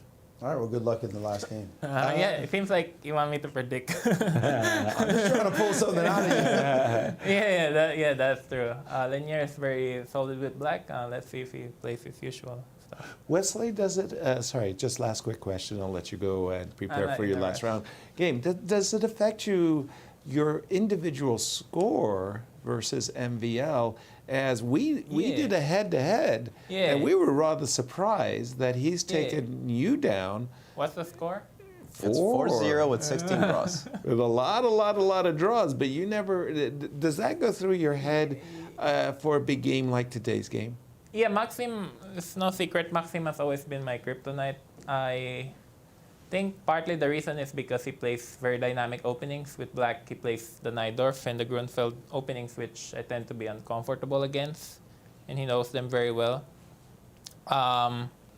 And with white, he plays very principled this e4. Somehow his style is just very unpleasant for me, so it's no secret. So I really want to beat him once. Exactly. All right. Well, thank you very much, and good luck for the last round tomorrow, Wesley. Well done. Thank you. A big result. I got to tell you, that draw was just so huge for the standings, not only in the Sinquefield Cup, but for the Grand Chess Tour. And it feels like Wesley all but clinched. I think Wesley did what he had to do. He needed a solid result, not for the tournament itself, but the Grand Chess Tour, thinking on the big picture. Right. Maurice, what do you have for us in the remaining games? Well, I just want to first point out this position. Yeah, nice. That's king versus king. And let's go to this position. Not a single piece has been traded. Not a single piece traded off. Few straggly pawns, yes, 3 of them, but not a single piece. It's move 21, and one side, Jeffrey's under 30 minutes, Shakriar at 38, and it's just pure chaos on the board. Nice. This one, who knows what's going to happen? It's still within bounds. It's a lot of action. We can analyze some variations, but before we do any of that, I'd like to point out another game with a lot of content. A couple of pieces traded here, but both players under 30 minutes with 24 moves to go. Oof. 24 moves. Wow. Anything is going to happen in this game. I mean, just anything is going to happen. We're going to have to hold our breaths there. This one, Fabi finally moved. He got this rook f2 idea, but rook a4 hitting the bishop. And Fabi's hoping that he can get an endgame a pawn up, but this pawn is not going to be going anywhere. So a lot of liquidation in this game. But very critically, this one with Sam and Lenier. Sam has played a great move. Rook a to c8. He's hitting this bishop. He's hitting this pawn on g2. And most importantly, he's forcing Lenier to burn some clock. Or at least Lenier is doing it himself. We know that's what he does. 16 minutes to make 21 moves. It gets worse and worse. That's a lot of moves. It just keeps average. It's like he's just completely frozen for minutes on end and just letting his clock time tick and tick. I mean, he's down to so little time. He's fortunate the queens are off the board. Well, he traded them anyway. But still, there's a lot of pieces still left. Can we go back a couple of moves on this one? I thought the bishop was somewhere useful. Why is it on c5? It was on e3. We'll just pick up the action. The players had traded queens on d6. We saw the move bishop e4. Both of us wanted to land a piece on g5. We were just not sure which piece was going to get there. No, said Lenier, I want to tickle the bishop. Don't take the pawn on g2. That would have been dreadful, as once the bishop leaves, there is rook takes f6, and oh dear, you can't capture the rook. So Sam said, no problem, I'll just pull my bishop back. And Lenier said, well, I want to play rook takes f6. Sam said, I see that. I want to play rook takes c5. And that was how the bishop got to c5. And this position has caused, once again, another long think. I'm just not very happy with that bishop on the a3, f8 diagonal. I'm not happy either. I don't like the move bishop c5. No, I thought something had to go to g5. And by the way, this knight is ready to dance and prance, and on a good day, it might come, especially if you could chase this bishop into some kind of like, you know, go away. But here, even a move like bishop g5 I start thinking, right? It's a bit uncomfortable. I know that you have rook d7 on top. I have to be really careful. Understand. Double attacking. But you understand that in the future, if this bishop's not on its correct diagonal, bishop g5 is pretty annoying. Oh, no question about it. We're going to let Lenier think in this position. Good idea. We want to take a break before they get into time trouble, and I have the feeling that Lenier's going to get there very quickly. This is where we stand right now. The results so far, a crucial draw between MVL and Wesley So that has all but clinched the Grand Chess Tour for the American player and clinched second place for the Grand Chess Tour for Vachier-Lagrave. We don't think those results can really change. So there's some very voodoo-like magic that might happen, but we don't see it. We'll be right back with the first time pressure of round 8 of the Sinquefield Cup.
Welcome back to round 8 of the Sinquefield Cup. We already have a result today, a big one, as Maxime Vachier-Lagrave and Wesley So split the point.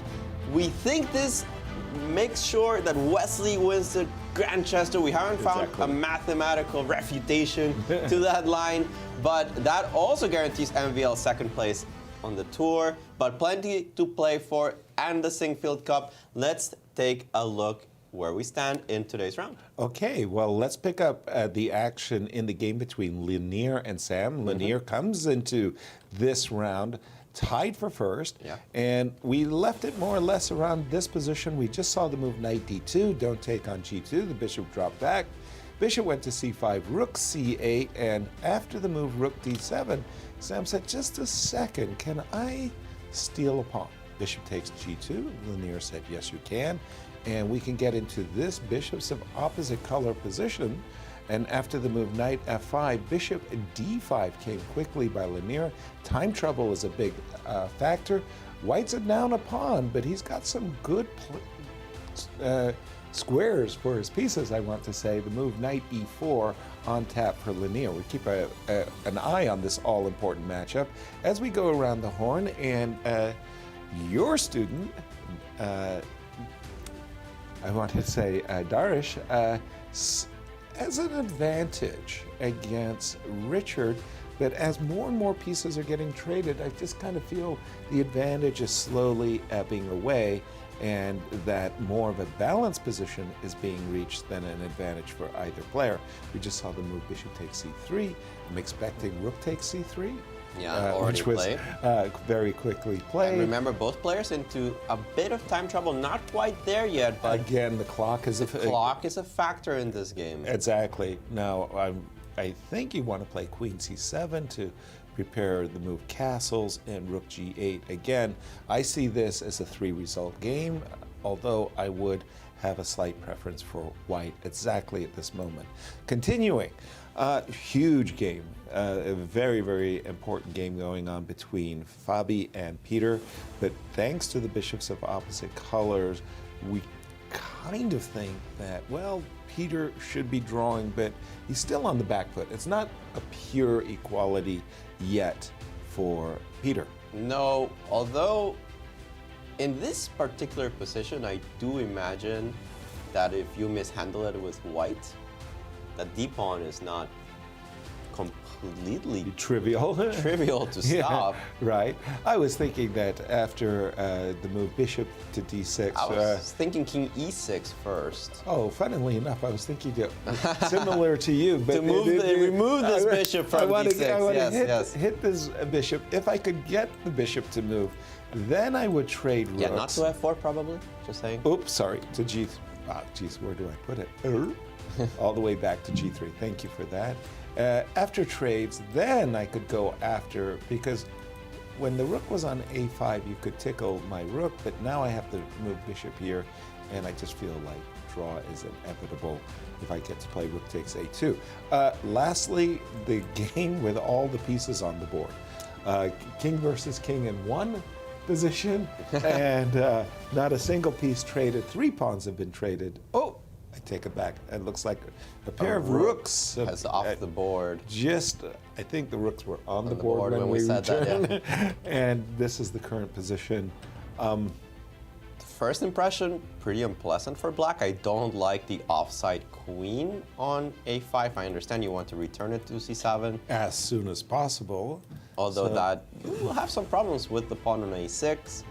I don't know how big the edge for white is, but I think it's white's edge. Yeah, I mean, the question for me is this move knight c6. Now, I don't think you... Knight c6 played, by the way. Yeah, I was about to say, I don't think you can do the old double attack scenario, because there is this move queen f3, and the desired... Wait, hold on. Queen f3, I have another double attack. I have knight e5. Right. Knight e5. Just a second. Where is my queen going? Whoa, whoa, whoa, whoa, whoa, whoa, whoa. Excuse me? No, that loses, right? Did Jeffrey blunder something? Rook Excuse takes. me? Did Jeffrey blunder? We're on the position with knight c6. Well, actually, at the end of this queen c7, you're not hitting my bishop. This is kind of important because I have rook d8 recovering the bishop on d8, so right? I can just defend against the mate threat maybe another way with g2, g3. Even though even here, queen takes c6, rook d8, I Check. move my king, Rook takes takes b8. b8, bishop takes h3. Now that is one pawn for the exchange, But but, it's not a very, very direct threat. And it's not one pawn I'm worried about. I think you have to play f3, but that straight up runs into queen d6. Rook. And that, I think, is game, right? I would not want to defend that position whatsoever after queen takes g3. That looks mighty good compensation. So like you can't play really g3, good. right? Well, we'll go back here to maybe this moment. Could I have, no, I can't, excuse me, I cannot get on my horse and try to, I'm walking into a bishop c4. I'm having issues. You had another suggestion instead of G3? I mean, the only other move that doesn't get mated is f4, but F4. maybe f3. No, f3 gets mated though, because you go queen h2 and bishop c4 again picks up some material. Yeah, right? yeah, oh yeah, definitely. Even if it's not mate, you got this bishop c4 as well as bishop g3. You are winning material. Clear. And we're going straight into it. Rook takes c6 play, On the bishop board. takes c6, queen Yeah. c7 expected, and there it is. And the question has been asked. We didn't find a suitable answer to this. Maurice, is this good for Shak? Not at all. Oh, what? Not at all. There is a refutation to this move. It has to be f2, f4. Well, we were about to get is there. that so Please, clear? Maurice. Well, the deal is, you weakened your position by stopping the check on h2. So I'm Right. just going to hint and say you don't have to defend mate by pushing your pawns. That was our hint. Yeah. Okay. We can move our queen and get ready to move our. Where do I put this queen though? Queen d2? Queen d2 makes a lot of sense.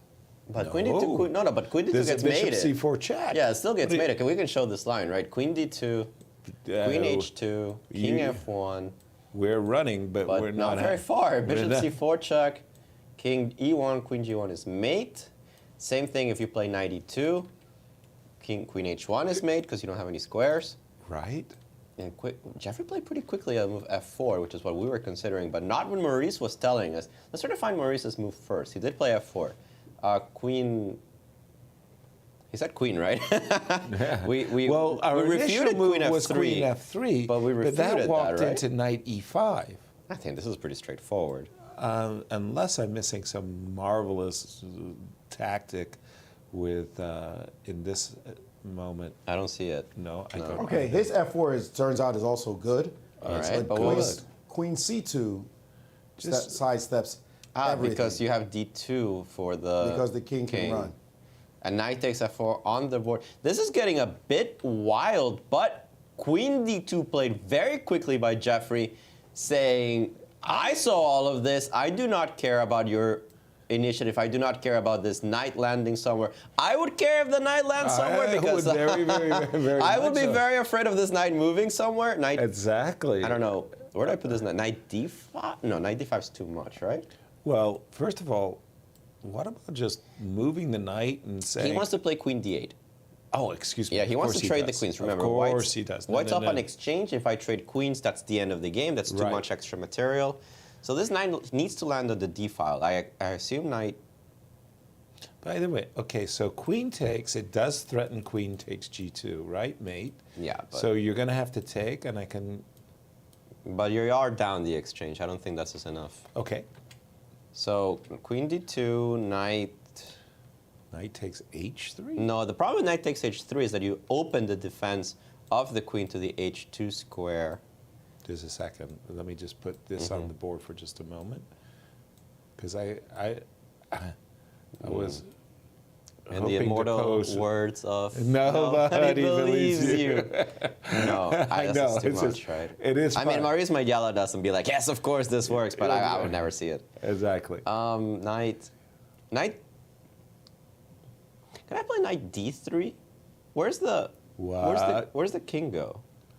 Knight David 3. Yeah, because if you take on d3 and I go queen h2, you have to stay on dark squares because if you go king f1, I walk into bishop c4. You walk into bishop c4. What's the material? A tactic that we've seen before. Okay, no, you can't. But here you've got at least a perp because I can never cross into e2 or f1, right? Right. I've got at least a perp, and maybe I've got something else going on here.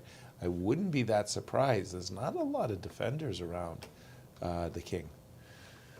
You guys worked it all out. That's why they pay you the big bucks. There you go. There you go. Everything you said was accurate. Queen e2 was a mistake. Ooh. Queen f3 was better. And Queen f4 was not the best move. Queen c2 was better. And he played both quickly. Queen f3 here, of no course. More no more 95. Very important. Very clever. Nice. Yeah, he played very fast. And he must have overlooked this knight d3 move. And now if Shankland finds it, then he gets at least a draw.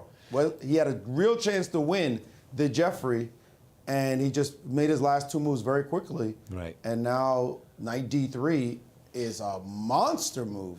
And by the way, this is the crazy thing about my pick, Shankland, to win the tournament, is he has been firing, and sometimes he shoots himself. Like yesterday against Fabiano, he just collapsed in a position that maybe he was even better at a certain moment, and and then he comes up with his game like against Richard, and then today, if he finds knight d3, let's leave Mehmet up to finding knight d3. We think is his best bet in the position, but I want to jump to Dominguez Shankland because what on earth just happened here? Okay, when we left it, we saw the move bishop d5. Knight the knight d4. dropped in on d4. Okay, that's a pretty direct threat, by the way. Rook takes c2. And he didn't care. Knight e4, inviting rook takes c2 check. What? King b1 was played. I have a threat on the f6 bishop and with clear. check. That's very, very clear. And maybe knight d6. Maybe some issues. Well, but wait a minute. Okay, first of all, it's 2 pawns. It's 2 pawns, yeah. How big are the threats? Well, knight f6 is resigned immediately. Okay, so if we move, just to put a move on the board, get the bishop out of dodge. Dodge, right? Right. It's 2 pawns. Show me. Is it rook g4? I don't know. Is it knight d6? Knight d6. Okay. Again, just whoa. There's also a mate on the back rank here. How do you execute this? You go rook d2 or rook e2? Right. I'm just asking myself exactly the same questions. How do I do that? Rook d2 or rook e2 or just... Because all I'm really doing in those cases are provoking a3, and why did I do it? So let me just ask the more direct question. And if I take, knight takes f7, I am still down 2 pawns. Question is if I have a real threat coming up. Right. So do your worst. And do your knight takes knight takes e5, and then bishop e4, right? Yes. Yeah. Correct. So I think you have to be a little careful on the light squares. It might even be beneficial not to do anything. I'm not really sure. Right, exactly. How do I throw it? That move was ridiculous. But I know, but it does invite a rook f8 checkmate at one moment. Like you go here and you go here and you go, oh, I'm so very clever. I'm going to take your a pawn. And maybe not so clever. Okay. Weird things going on in this game and weird things going on in the Shaq Jeffrey game. What game has caught your eye, Maurice? It's those games. I'm wondering what Shankland is going to do in this moment right now as his knight is hanging. I get the feeling that Shankland is not playing for a draw. And after he sacked on c6, he was unaware that he was lost, right? I mean, rook c6, queen c7, I think he's thinking like at a tempo. Yeah, like I'm doing some stuff. And if queen c2 had landed on the board, clearly his calculation was off. Right. Queen c2 had landed on the board, he's in big trouble. You mean instead of queen d2, queen c2? Yes. So we thought queen f3, right? I'm talking about this moment. Not f4. Here. Not f4. Queen c2 sorry. It wasn't necessary. Just play queen c2 right now. Get your queen out of dodge. This attack goes nowhere. It looks scary, but you're just marching the king over to the other side, and you're not going to get hit. Queen check here, just king d2. Kings goes to c1. All mine squares are covered. Nope, no attack to hurt anywhere. So, and this g2 pawn is never hanging because of the bishop on c6. So queen c2 by Jeffrey, if he had found that, he saves the entire attack. You can't just take this piece because, thank you very much, check, and we pick off your bishop on b8. That's just a trade, and your attack is dead. So, really straightforward. In this moment, the queen c2 move would have just shut things down. He was afraid to play queen f3, of course, because of knight here, but his bishop guards this. This is not really a threat. Queen c6 is not really a threat. That's the problem. Rook d8 picks up a piece. So that's not really a threat. This is your only threat. What are the different ways to guard it? He played the most committal of all the moves, giving away this pawn. Granted, even here he has queen f3, and that would have been very strong. So 2 moves in a row, he got a chance to essentially win the game. And Jeffrey missed both. You can't do that. You just can't do that. And now with queen d2 on the board, knight d3 shuts out the king from running anywhere. This knight lands in d3, and your king is just not going anywhere. What a knight! And this check shows up on your doorstep with too much power, with this knight helping to fight as well. The bishop could go to c4 and guard that piece. This is just too dangerous. He would have to bail out in the line that you guys talked about with his check here, as he cannot go to f1 because of bishop c4, and go here and keep going back, and then we get a very fancy draw. But a great opportunity for Jeffrey. He's going to come in here like, what? I was doing that well. Just gave the game away in a couple of moves. Missed opportunities for Jeffrey. You know, he's coming into this event as the youngest player. He's getting his opportunities to duel with the best in the world, and so it's really, really nice. But in some ways, Jeffrey is making too many key mistakes at critical moments, like right here, like he did with MVL. He's dropping half points here and there against MVL. I know what you mean. H5 takes G4. Play G6, just what play he G6, wanted to do. Play even for 3 results at that point. You're not even playing for just a draw. Against Darek, that bishop d4 could have saved the game. Right. That was another half point that he could have had. Wow, and what a save that would have been. That would have been. I think Derek might have been, you know, like on suicide watch after that game, because it was a remarkable effort by Jeffrey to save the game. But just in key moments, crucial moments, he's just not realizing his opportunities. By the way, in the game of Fabiano, Fabi is, bless his heart, he's trying to get that exact setup. He's hoping that rook takes a2 will land on the board, so he could play bishop d4 check and one day. But there's not going to be very much material on the board by the time that rook lands with aggression against the g7 pawn. I'm thinking that, you know, you could even maybe just play king f5 and draw. But by the way, he played king e5. I think this is a bit more technical. Exactly. Why allow the bishop to d4? I agree wholeheartedly. And you know what the best way of making a draw is? You play for a win. You're starting to threatening d4, d3. The pawn's not going anywhere, but let's make some pretense. Right. And that forces your opponent to say, well, hold on, let's just draw. Let's make a repetition. Actually, a nice game, but what might have been with rook a4. Holy cow, that would have been great. Rook a4, rook h4, right across the board. We got to go to the Dominguez Lenier. game. Absolutely. What? Crazy things. Bishop.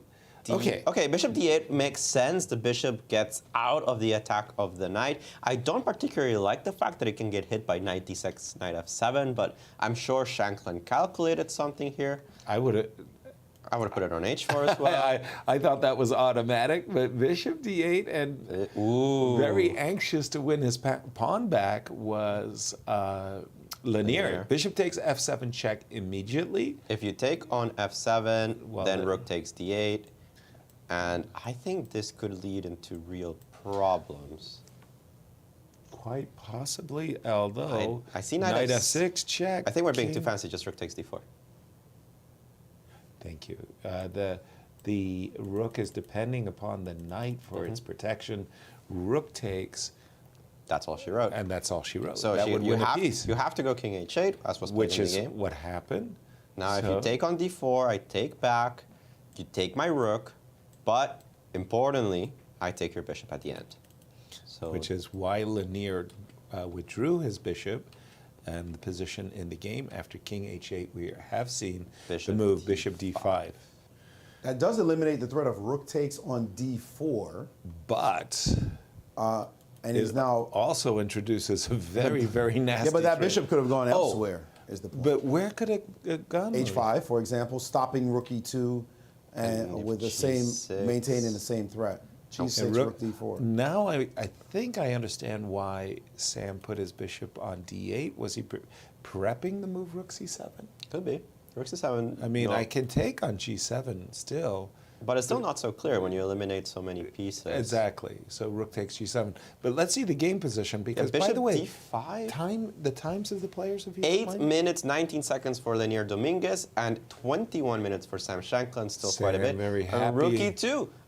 He threatens checkmate. Hey, he yeah. asks a question. I assume a3 in this position. Right. And by the way, I like that move, just getting out of ideas of rook the takes tactics, d4. Let's right, yeah. eliminate that stuff. And we anticipate a 3. A3 looks like an automatic to me. Right, just to give the king luft, so we don't get checkmated on the back rank. And this is where, for me, Lenier goes completely on tilt. Impractical decision. You know, a3. Just make the move. Think about it later. practical. You will have some hard decisions coming up. Save Right. your time for those hard Exactly. decisions. There's nuances. A3, A4. No, it's not the moment to do it. You Exactly. you can do that when you have an extra hour on your clock. Right. But right now you have 7 minutes. Less than that, you have less than 7 minutes. You've already spent a minute 30 on this one. Just make a move. A3 is a good move. It's a good move. It may not be the most perfect move. More but- importantly than being a good move, it's not a bad move. okay. That's what you need to make. You don't blunder You anything. don't blunder anything. You cover from checkmate. Stop thinking. Make the move. Right. A3. And Maurice, over to you, please. We've seen a lot of trades in the game between Darius and Richard Rapport.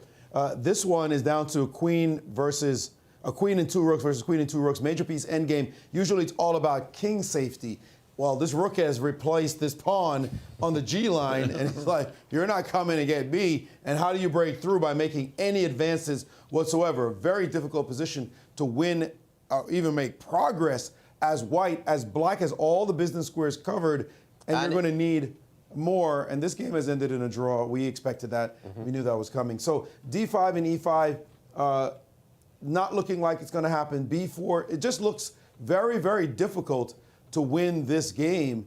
But 9 minutes on the clock to make 15 moves, you're going to need to make some moves. Something's going to have to happen for Darius. We'll see if he can keep pace and not cause any issues on the clock that would cause him to blunder.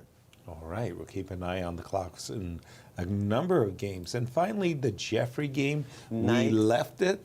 Knight d3 was found by Shakira Mamediyarov. We expect that will lead to a draw. Do we have any alternatives for white here? I'm looking at that queen h2, and I'm looking at the exits. I'm saying, okay, good game. Let's make a draw. I'm not interested in seeing black land a bishop on c4 either. I'm not even up that much material. No, it's like exactly. an exchange for a pawn. It's really not that much. And I this- think it's time to bail. Definitely. So we are expecting the perpetual check. And then that just to we- make sure that there's nothing more, Right. bishop g3. Let's have a look-see. King f3. Now, if we had our pawn brilliantly located on the g4 square, g5 square, we could play g4 check. And that's where the pawn belongs, right, on g5. So that when this happens, you have g4. No, nobody thinks that we have the time to play such a move. This bishop is ready to retreat, which, by the way, not only when it retreats does it trap the queen, it gives black, no. And by the way, g2 is defended. So I could just go, no, but it doesn't matter, bishop g3, you still have to go to f3, right? Yes, I do. Okay, so this is the draw that we are expecting. Perpet. Yeah, I don't see an alternative.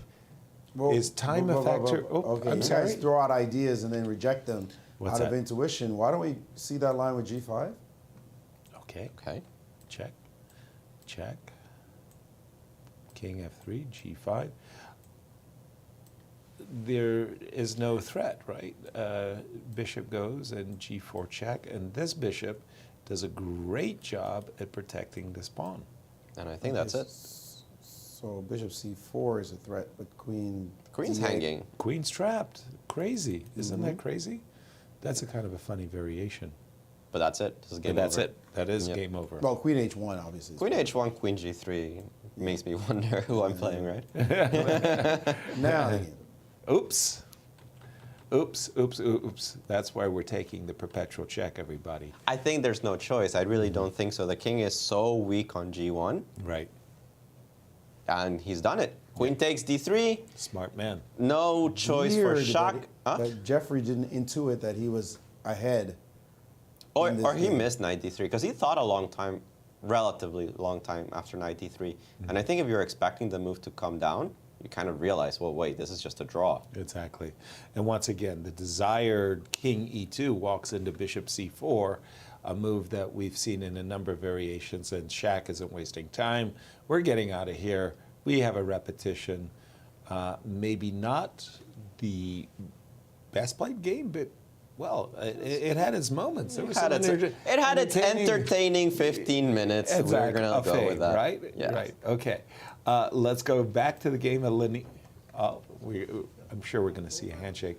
Is this 3 or 4 times, by the way? It's enough times that Chris Bird is going to come around and force the draw. And there we go. Handshake between Jeffrey Shong and Shakir Mamadiev. Let's just jump to the Lenier board. Specifically, Because I want to see why he hasn't moved. He hasn't moved. If he fell asleep on the board, if he forgot, he has Once a clock. again, he had 8 minutes at this exact moment, right? When rookie When Shankland played rookie 2, Dominguez had 8 minutes on his clock. He's finally made a move. He has 2 minutes 11. How does he do this? 6 minutes playing rook g2, g1, when a3 was a decent move, and that is just, Impractical. yeah, that is just so wrong. Same move, faster. It's This a is better move. Right. If you wanted to play rook g1, do it right away. If you want to play a3, do it right away. But to take 75% of his time. On this he's move, gonna out of all moves, right? And he's going to need that time down the line. Absolutely, absolutely. We do have a special guest in studio getting set up, Mike, as we do have 3 draws out of the 5 games thus far today. This game is crazy. The other game that's still going on is the game of Richard and Derek. Not much is happening, so let's just go to our guest in studio. Maurice. We do have Fabiano and Caruana after a draw against Peter Svidler. Fabi, I just have a couple of quick questions for you, starting with your mindset coming into this game, given that you were half a point out of first. Yeah, I wanted to win. I thought that I could put pressure with white, and I even had an idea to play this in this line. I was trying to play it in previous games in the tournament, but I didn't manage. And I think he was kind of surprised, so I got a good position. I was surprised he went for what was a very statically, a position where basically he's just trying to hold. But he has, of course, the drawing margin is very high. I mean, he can, instead of CD4, forward, after I castled, he can play like rook A8, C4, there's various moves. CD4 is admitting that he's trying to simplify as much because, of course, the opposite color bishops and the open position makes it sort of drawish, but if I get a grip, if I get bishop d4 after rook e1, then he really suffers. Maybe queen b4 was bad. Maybe queen b3 was a better move. I was actually regretting that I played queen b4 and queen b3 avoids the bishop e4 stuff because my bishop on e3 is defended, so there's always f3.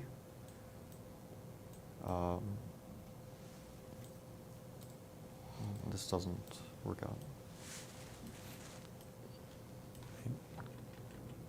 But you played queen b4, and then he played bishop to e4, and Yeah, you I decided to take on b6. Well, I thought a long time. The first thing is that, okay, f3 doesn't work because of bishop f3. And rook fe1, which looks like it prepares f3, he suddenly has queen h5. And then I'm in serious danger, actually, because f3, rook f3, and no, not rook fd1, rook fe1. Rook fe1, sorry. To prepare f3, because if I get f3, I think I'm just crushing him. Yeah. But queen h5, so queen g4 is a threat, queen g6 is also a threat, and if f3, rook takes f3, and if I take, I get mated. So this was unfortunate. And so I spend most of my time trying to figure out how to not play queen takes b6. And I thought mainly about queen d2, which is not really the ideal move, but it does prepare f3. Okay, rook a3, and it's very, very complicated, and I couldn't quite see how to proceed here. So I mean, there's a lot of messy lines, but I just didn't see my next move. You know, I have f3, I have bishop d4, but he has like queen h5. He gets all this incredible activity with the sacrifices on f3 and rook d3 coming. And queen takes b6, I had a feeling it's going to be a draw, but I hoped that there might be some way to put pressure in the endgame, but I couldn't see the way. If we may interrupt for momentarily, it looks like Dominguez has blundered and maybe lost. In this position, he played the move bishop to e6, and the rook takes e4, bishop takes, and rook to f4 seems to be quite advantageous. One second, we don't have you on. There we go. If you could repeat the variation, we didn't have you on. Sorry.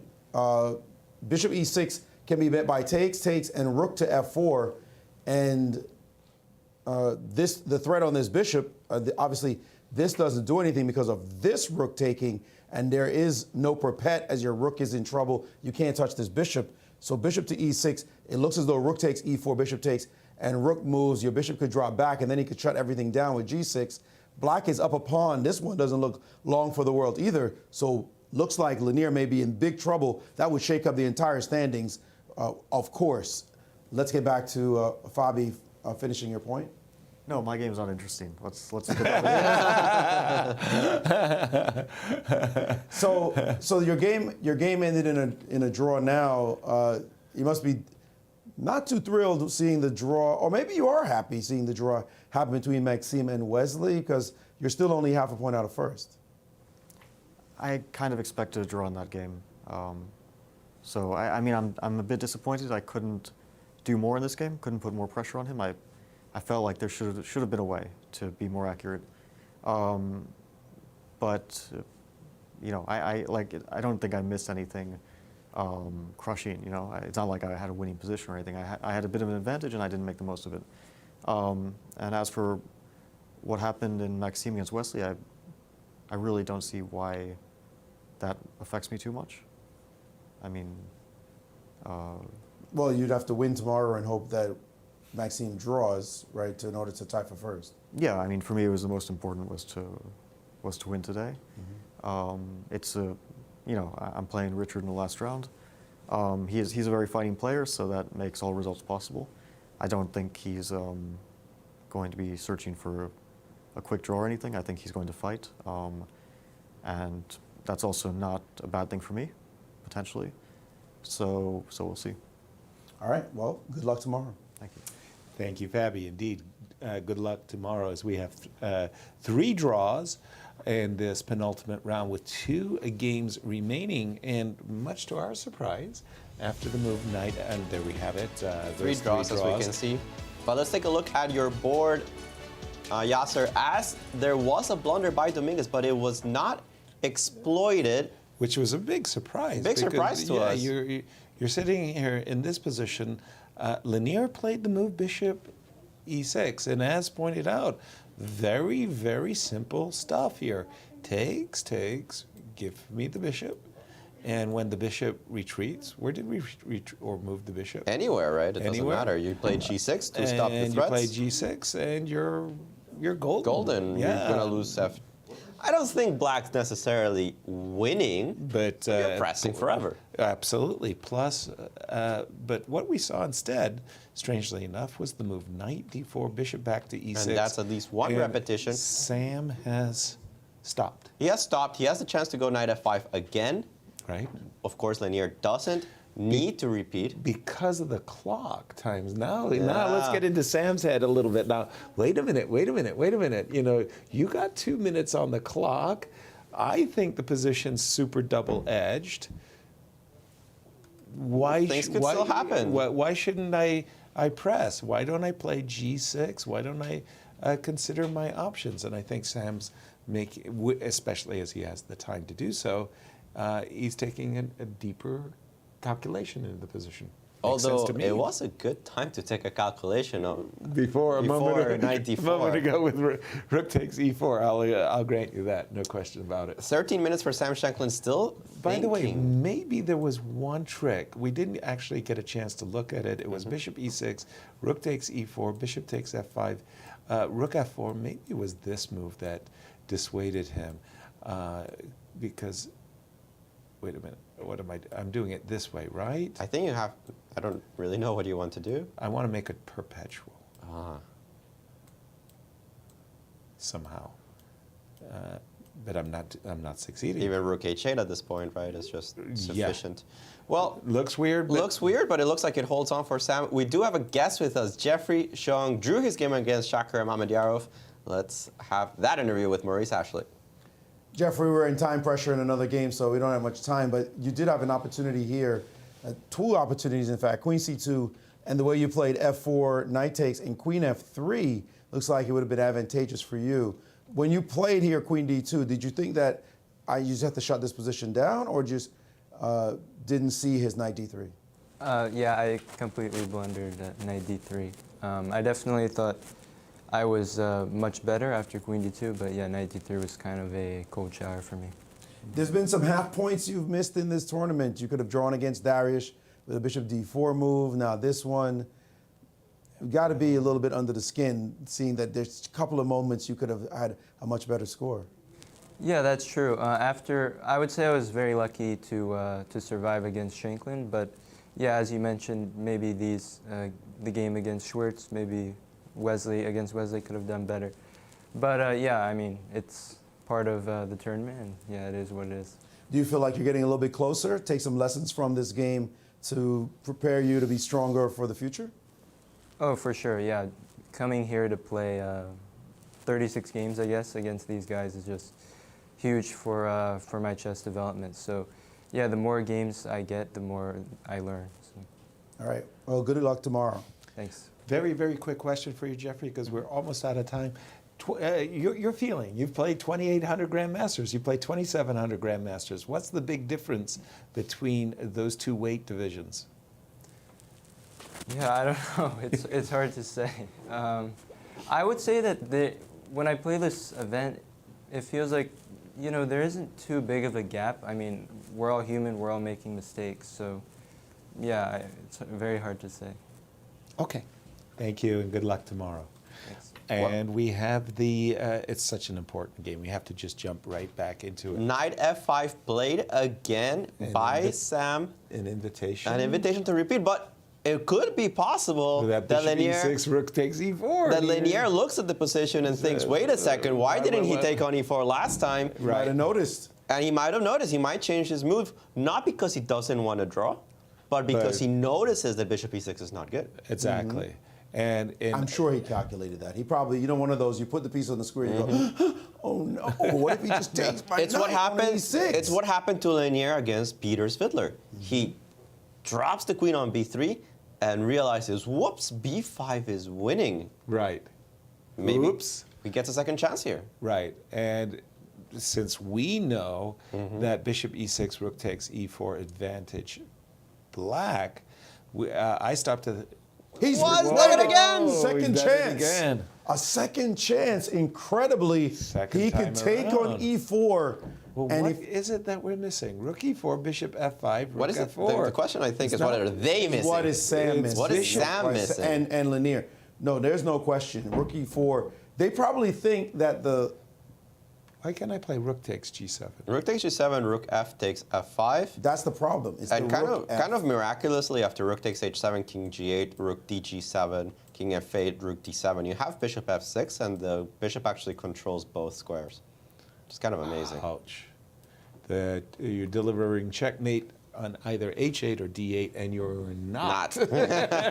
Let me correct you, dear sir. There is no And maybe checkmate. that's the move that they're missing. Sometimes Maybe you it do looks like have it's a these- draw, and they don't see bishop f6. Right. I mean, I have to say that in many games, multiple games, double blindness. Double blindness. He's repeating. He's repeating. Yes. He's repeated. He does. Man, this is going to be a moment. The draw is afoot, and Sam And could have for- completely changed the tournament.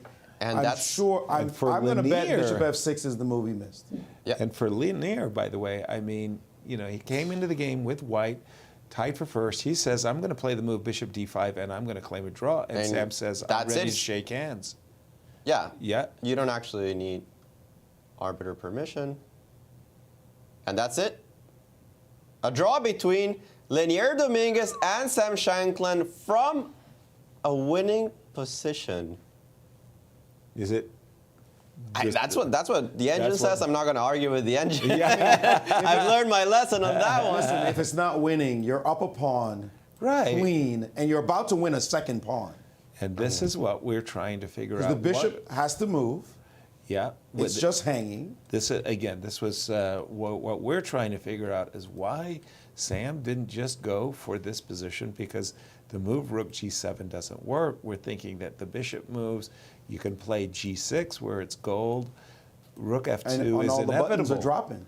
No, we know why. We know why he didn't play this line. He missed. Well, we bishop can f6. ask, right? We'll just he wait must have for- missed a move, and bishop Right. f6 We have to looks ask like Sam. the one.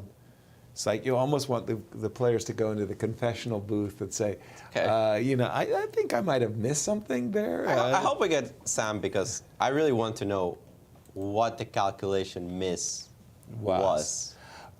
We have one game remaining, and the players are actually, I think, discussing this very final position. The one game remaining is with Richard Rapport, game against Derek. Move, my man, move. What What are is you doing? whenever we come to Schwartz's game, I want to ask, what's the time on the 50 clock? seconds for Darius Schwiertz, 7 minutes for Richard Rapport, 12 He moves got to make. 12 moves. 12 moves to make. And he's sitting there calmly. How is he not Calmly. jumping up and down in his chair like Yeah. one Alejandro Ramirez is right now? Like, come on, dude, move. Move, Thank you. move. Anything. That move is great. Do it. Do it. Whatever you're thinking, put your hand on it and do it. Right? This is exactly a situation Here. that Richard would hope for. And he finally has played a move, Queen f4. Did you really need to Queen think for that long F4. for Queen f4? Wow. It's kind of a Seriously. remarkable move, too, actually. What is this move? Oh, he wants to go to c7 and take your pawns. Yay. Yay. That's a Yasser move. Okay, I'm proud. Same move better, or same move faster was better. Queen f4. You know, when I'm in those situations where I'm starting to get a little bit antsy, you know, I start looking at really forcing variations first. So, I mean, the move that might have had my attention, and maybe he was really trying to do his best to calculate it, is, you know, something like where I want to bail. I want to play d5. I want you to take. I don't know exactly how you intend to take, but I wanted to I might even take on d5 force. first. Yeah. Or if you prefer, right? I like taking on d5 first, because if you take with the pawn, now I take with the queen on a7. Which is exactly why I wanted to play. I wanted to ruin Black's pawn Pawn structure structure. with the move d5, So I think you have to take with the rook. right?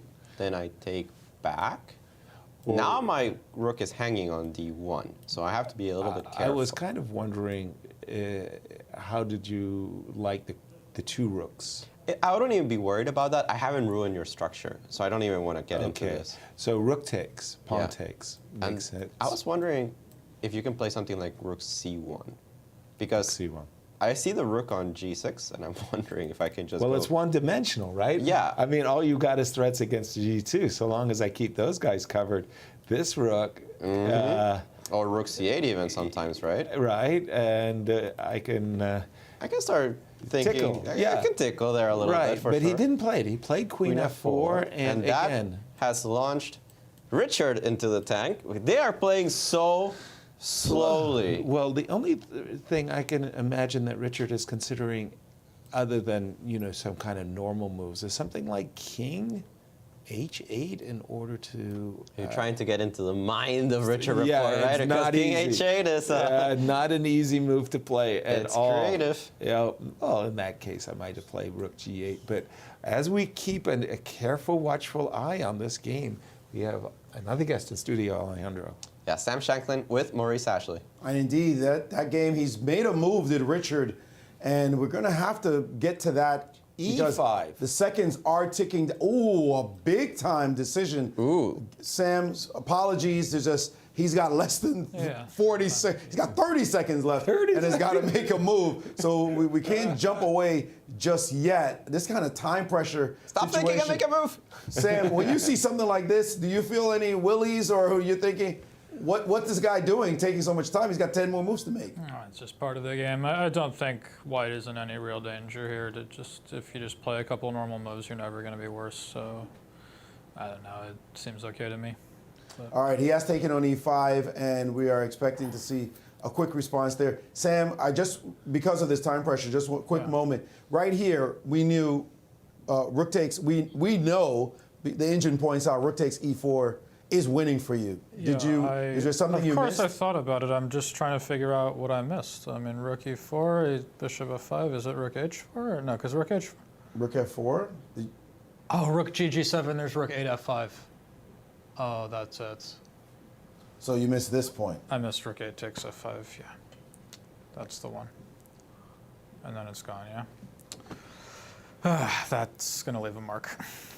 Okay, well, apologies. We just were curious as to what happened. You played a fine game defending and also coming back in the game and had a momentary chance. Yeah, I mean, I thought I outplayed him pretty convincingly. At some point, I was worried I was a bit worse at the start of this endgame after bishop takes e4. Maybe I should have not exchanged queens, I don't know. But I just thought I sort of outplayed him without a ton of trouble. And then at the end, I just missed this detail. There's rook 8 takes f5 in this position. You examine all checks and captures back to basics. And I had 10 minutes, I could have thought it. But yeah, I don't know. I was surprised at how easily it came to me that black ended up better, but did I miss something before or no? Or It looked like it was pretty straightforward. This was the only spot. This was the moment. Yeah, this was the spot. All right. That's really depressing, but what can you do? All right, well, sorry we have to get going back to the other game, but yeah, sure. Good luck tomorrow. Thank you. Indeed, Sam. Good luck for your final game as we get ready to close out the Sinquefield Cup 2021. But it's about the clock. It's all about the clock. The last game remaining here in the 8th round.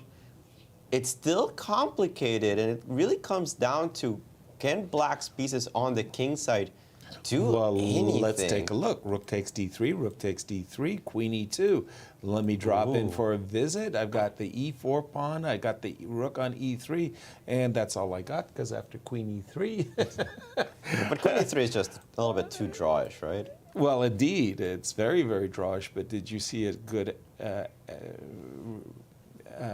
think I want to play rook e3. Let me keep those major pieces on the board.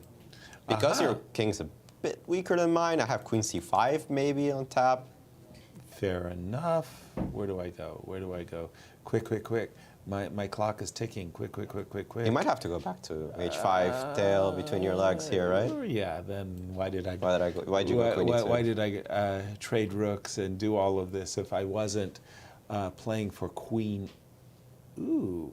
The players are taking time. Could I do that? Could I do? No, no, no. It's ridiculous. It's completely ridiculous, right? The best I've got is a draw after g3. But do you have a draw? I'm not sure. In any case, I'm not sure. I think g4 is. No, I don't. No, I don't think I have a draw even after g3 and so on. Okay. But once again, we have another guest in studio, Alejandro. Oh, Maurice, take it away. We are with Lenier Dominguez, who is currently tied for second place. Lenier, there's a dangerous moment in the game at the very end, right here. It looks like there was a case of mutual blindness as rook takes e4 looked like it's winning for black. Did you see this? Yeah, no, I didn't see it during the game. I just found out now that, yeah, after... I thought, of course, bishop takes f5, rook f4, rook gg7, but I, of course, missed that rook ff5, and then black is winning. So, yeah, I don't know. I felt that that I had compensation, of course, here, but, yeah, I completely missed this. I was very lucky that he missed it as well. It's somewhat strange, interesting, the pattern of taking the rook off the back rank. Yeah, it's probably visually it looks like white is doing well. That's why we both missed it, probably. Yeah. You're in a tie for second tomorrow. You could make a big dent in the tournament as you're playing against Wesley. Yeah, it's of course a crucial game. So I'll try to just do my best and see what happens. I have black, which is kind of not the best, but it's situation where you just have to play the game and forget about the result. All right. Okay. We'll let you go as we have time pressure in another game. Good luck tomorrow. Thank you. Just a quick question, Lenier. I want to bring up the game that's going on right now. It's the game between Derek and Richard. Your quick knee-jerk reaction, would you prefer to play white or black, or would you prefer to have 30 seconds on your clock? No, looks like white is it's very safe now because black's king is slightly more exposed. Rook d4 played. Rook d4 with a minute 26. I mean, when your opponent's in time trouble, it's these surprise moves. Rook d4, you still feel the same way? Yeah, probably. Okay. Black's king is anyway a bit exposed there. Okay, so rook takes d4, pawn takes d4. Thank you, Lenier. And whoa. Queen h3. Rook takes d4. Oh, Queen G3. takes h3. I was thinking queen f3, but no, queen takes h3. On the board, g3. It's not a perpetual if you take on g3. I hide because the e3 square is controlled, But the question is, What's your thoughts now, Lenier? Are you feeling... I mean, perpetch? it's very concrete. Like after ed4, I don't know, rook d4 seems possible, but also maybe some move like queen b2. I still think that black is in some danger here, or potentially could be dangerous because of the king. I don't see what black is doing concretely on g3. Wow. Okay. Ice cold. Thank you, Lenier. Nice Ice call, cold, Lenier. Saying, you got nothing. I like that Excuse move, me. queen b2. A loss by Richard, and the tour is over. For That's sure. it, yeah. We put that in our graphic up at the very Right? start of the He's show. got to win games. Well, we didn't put that in our graphic. We can didn't- keep the board up. We didn't include that in our graphic. Yeah, because I think we said.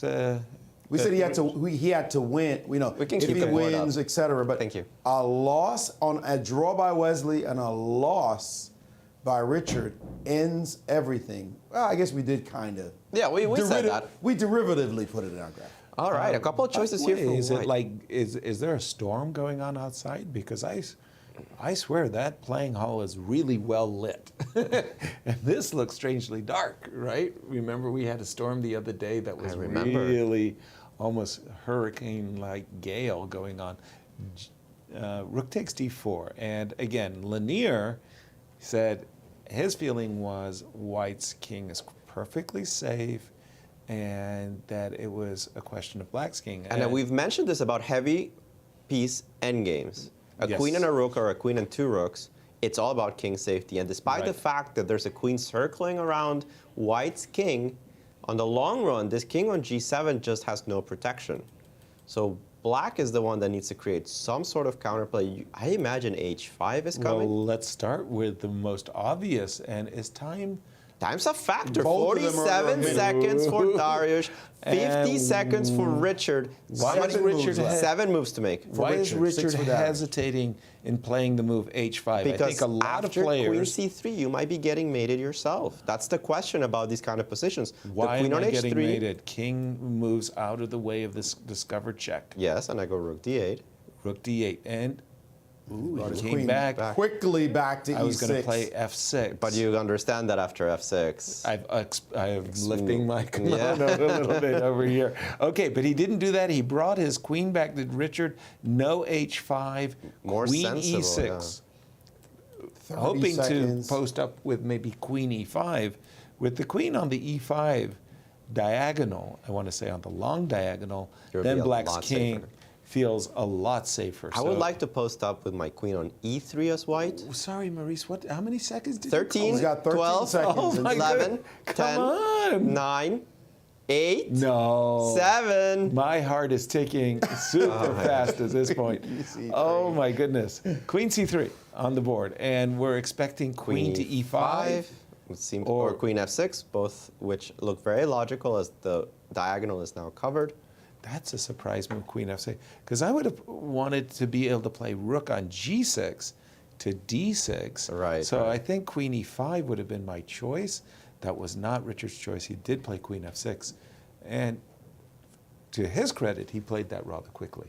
He gained And we're back to that clock situation. 10 seconds, 9, counting down. 8. once again. Will he trade? No, he won't. He could have offered a trade of queens I like by queen moving his rook, E3. but queen E3 is I like the the move right queen E3. policy. Absolutely. E5 on top now, so you have Well, to why be didn't careful. he play queen F? Why didn't he put queen E5 in that way? You don't have this move, queen E3. That's an excellent question. Yeah, Yasser, we'll ask them we'll when ask they- the players. when they come in here. But But with it's this nerves, move- right? It's nerves. It You- is how, nerves. you see the clock ticking. You have a few moves to make. They're important E4, moves. E5, H5 on the board. You know that Richard's not going to miss a chance to play H5 in this position. The question is, if But E5 is a move. Right, Like, E5 does. Why would you not allow only E5? not I'm only not is really sure. E5 with the tempo, it does stop. It doesn't H5, actually stop H4. there it is. There it is. Big move. Queen Big must moments. move somewhere. I don't like putting it on F5 because it runs into rook F4, I'm playing queen. E7 I'm all day, I'm- right? no, I'm playing queen G5. I'm heading into a rook ending, Is that which rook I getting- thinking Is that rook getting a draw? Is that a happy ending for you? I think so. I Really? don't. Yeah, I don't think that it would be too dreadful, but. Yeah, he goes for it. He did goes go yeah, for it, queen but G5. you were expecting, you said queen E7 all day. Well, I'm proven wrong yet again. Commentator's curse. There seems to be some Welcome tactics after. to the. What about rook F4? Rook F4 and queen D7 coming, right? Queen? That's Well, no. No, not Lost queen queen D7. D7. Queen takes F4. Whoa. We don't want to do say that. hello. That would be a problem. Say hello. No, but rook F4 might. No, I was thinking H4 then, though. E6. Rook F4 does allow H4, and you can't play rook takes H4 in that case either. But because, you of have to course, worry about a queen F3 sighting, not necessarily because rook takes F7. But maybe you Understood. can hide on H6. Understood. I don't know. No, he's And he taking. just said queen He takes had it. 2 seconds left. He said, "No, why would I ever keep risking? Exactly. Bail. Queen Bail takes all G5, rook day. takes G5. This looks like it's headed towards a draw. Either E6 or rook D7. Yeah, rook this D7, rook takes E5, rook takes B7, A5. Good enough. No, for a that's good draw. enough for a draw, right? Right. And no real risk of either player really flagging. They got 2 more moves to make, but they don't And seem I still like see 8 particular hard. seconds, 7 seconds, 6 seconds. Wow. He'll be Guess fine. 4 seconds. What? And he did play rook D7. With a cool 2 seconds. A seconds. cool 2 seconds on the clock. No problem. By the way, rook F4, H4 lost. Whoa.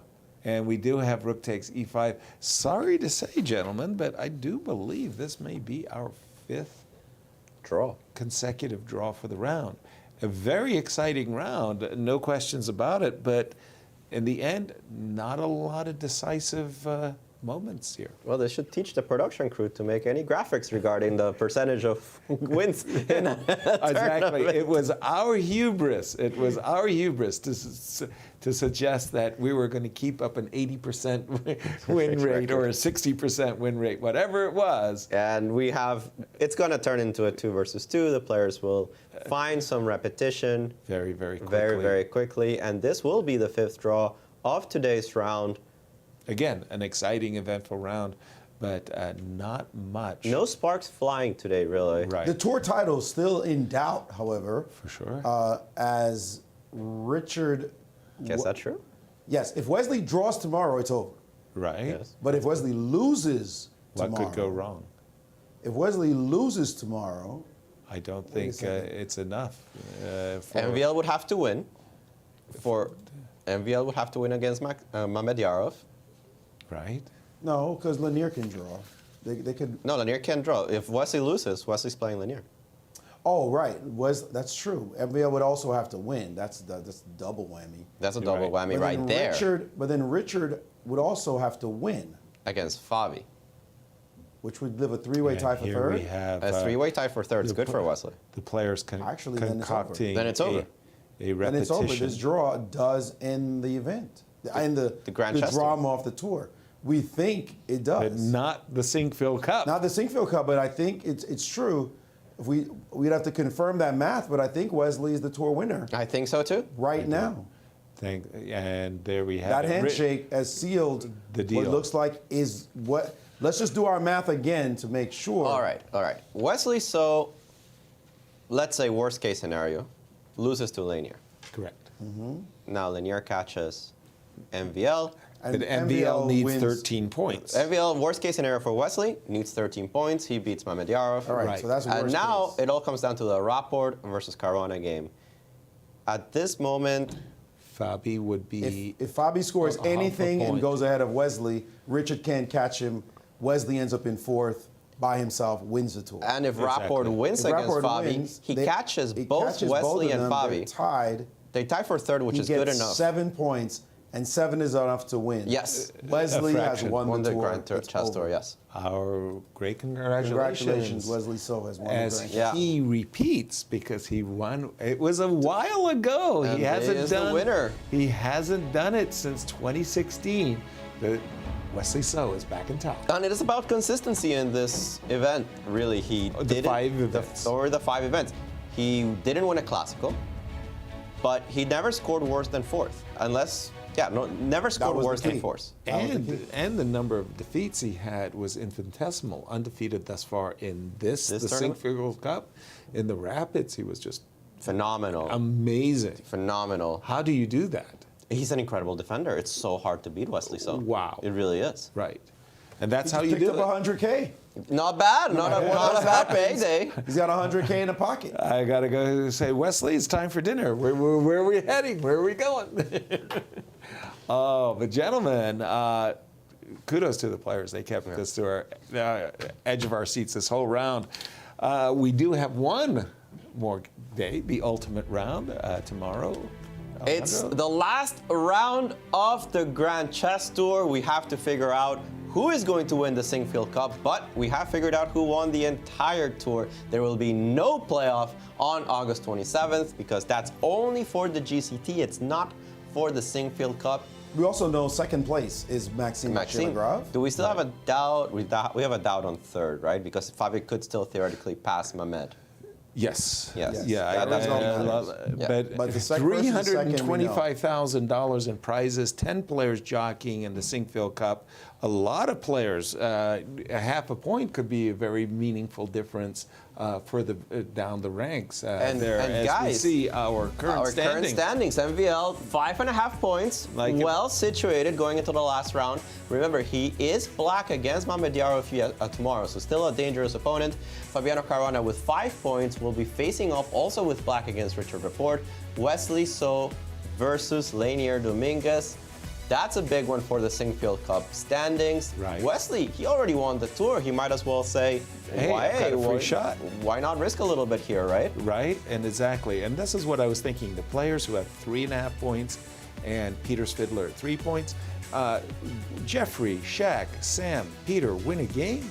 That could be a $20,000 swing, depending upon the other results, of course. Well, but I'm just saying that $325,000 in prize money, there's some very, very handsome prizes. Let's be clear. Let's take a look as we see the division of prize money here. Let's get the tour score up. The tour, where they stand on the tour right now, because Fabi no longer can get second. That's gone. On the tour. That's gone. But he could get second in this tournament. He could get first in this tournament. He could even get first. Right. So let's just be clear. Fabi is at 16. He's 6 points behind Shankland. Right. Right. In order to to catch him, he needs 6. To pass him, he needs 7. If he gets, he needs +6 is what we're saying. Exactly. So if he comes in, well, if he wins the tournament, then he's guaranteed 3rd, actually. I don't think Shakhriyar is going to get that many points where Shakhriyar stands. It depends how he does tomorrow. I guess Shakhriyar could win as well. Well, Shakhriyar wins, Fabi wins. Fabi wins the Sinquefield Cup solo. That's 13 points. That's 13 points. And what a trampoline jump that will be for Fabi. Because, by the way, I mean, Fabi just came in this tournament actually came into the Rapid and Blitz not feeling that good about his chances at all. But 2 back-to-back great results. Yeah, even if he didn't win either one of those Blitz. tournaments, 2 seconds in a row, that's pretty consistent. That's what you want to see. Yeah. Gentlemen, we haven't talked about it so much in the second half of the event because I think the first half really took most of the chances we've seen so far. Brilliancy prize. I've got 2 candidates. Yeah, and I don't have that many more outside of those. No. I don't either. If Peter has found Rook A4 today and followed it up with Rook H4, that would have been sweet. But here it is, the Brilliancy Alejandro. The Brilliancy prize donated by Brian Priester of Key West, Florida. $5,000 he has given us to split among the players however we see fit. That was a mistake, but thank you for the trust. We have to determine how we want to do this. The Brilliancy prize, we really do want to give it to something that wowed us, that was special, that involved, unusual chess, unusual and cool. And I have to say, in the second half, it was nice. We had some good games, but tepid compared to the first half. Oh yeah, definitely the 2 games that we have in mind: the Lenier game with Queen E1 and the Fabi game, where he sacrificed. Even though he called it a sham sacrifice. What? I had Shaq.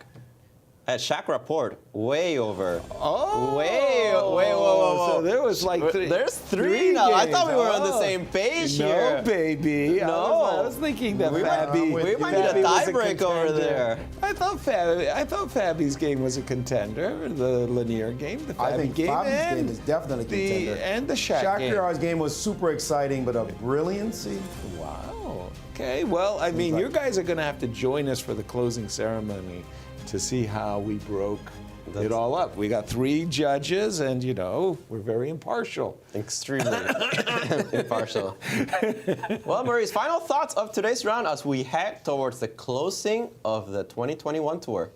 Well, it would have been nice to see some drama going into round 9, not knowing who was going to win the tour, but congratulations to Wesley. So, Mr. Consistent indeed did win a big event in Paris and show that when he needs to stay near the top, he always does. That's the way you want to get it done. He hadn't had a great result on the tour in a while since the one he won in 2016. He had just middle-of-the-road results. To win again is special. He matters to him that he's done this twice now. Great result for him. But the drama remains in the last round for the last day. We'll see who wins the Sinquefield Cup itself. A bunch of players want a chance at this title. Fabi desperately wants it again. MVL for sure. We still got excitement to take care of tomorrow. Absolutely. Absolutely, Maurice. I couldn't agree more. Well, join us tomorrow for the last round of the Sinquefield Cup. We'll be crowning a champion. I honestly hope it's just one champion, but we still don't know who it is. See you then. Good night, everyone.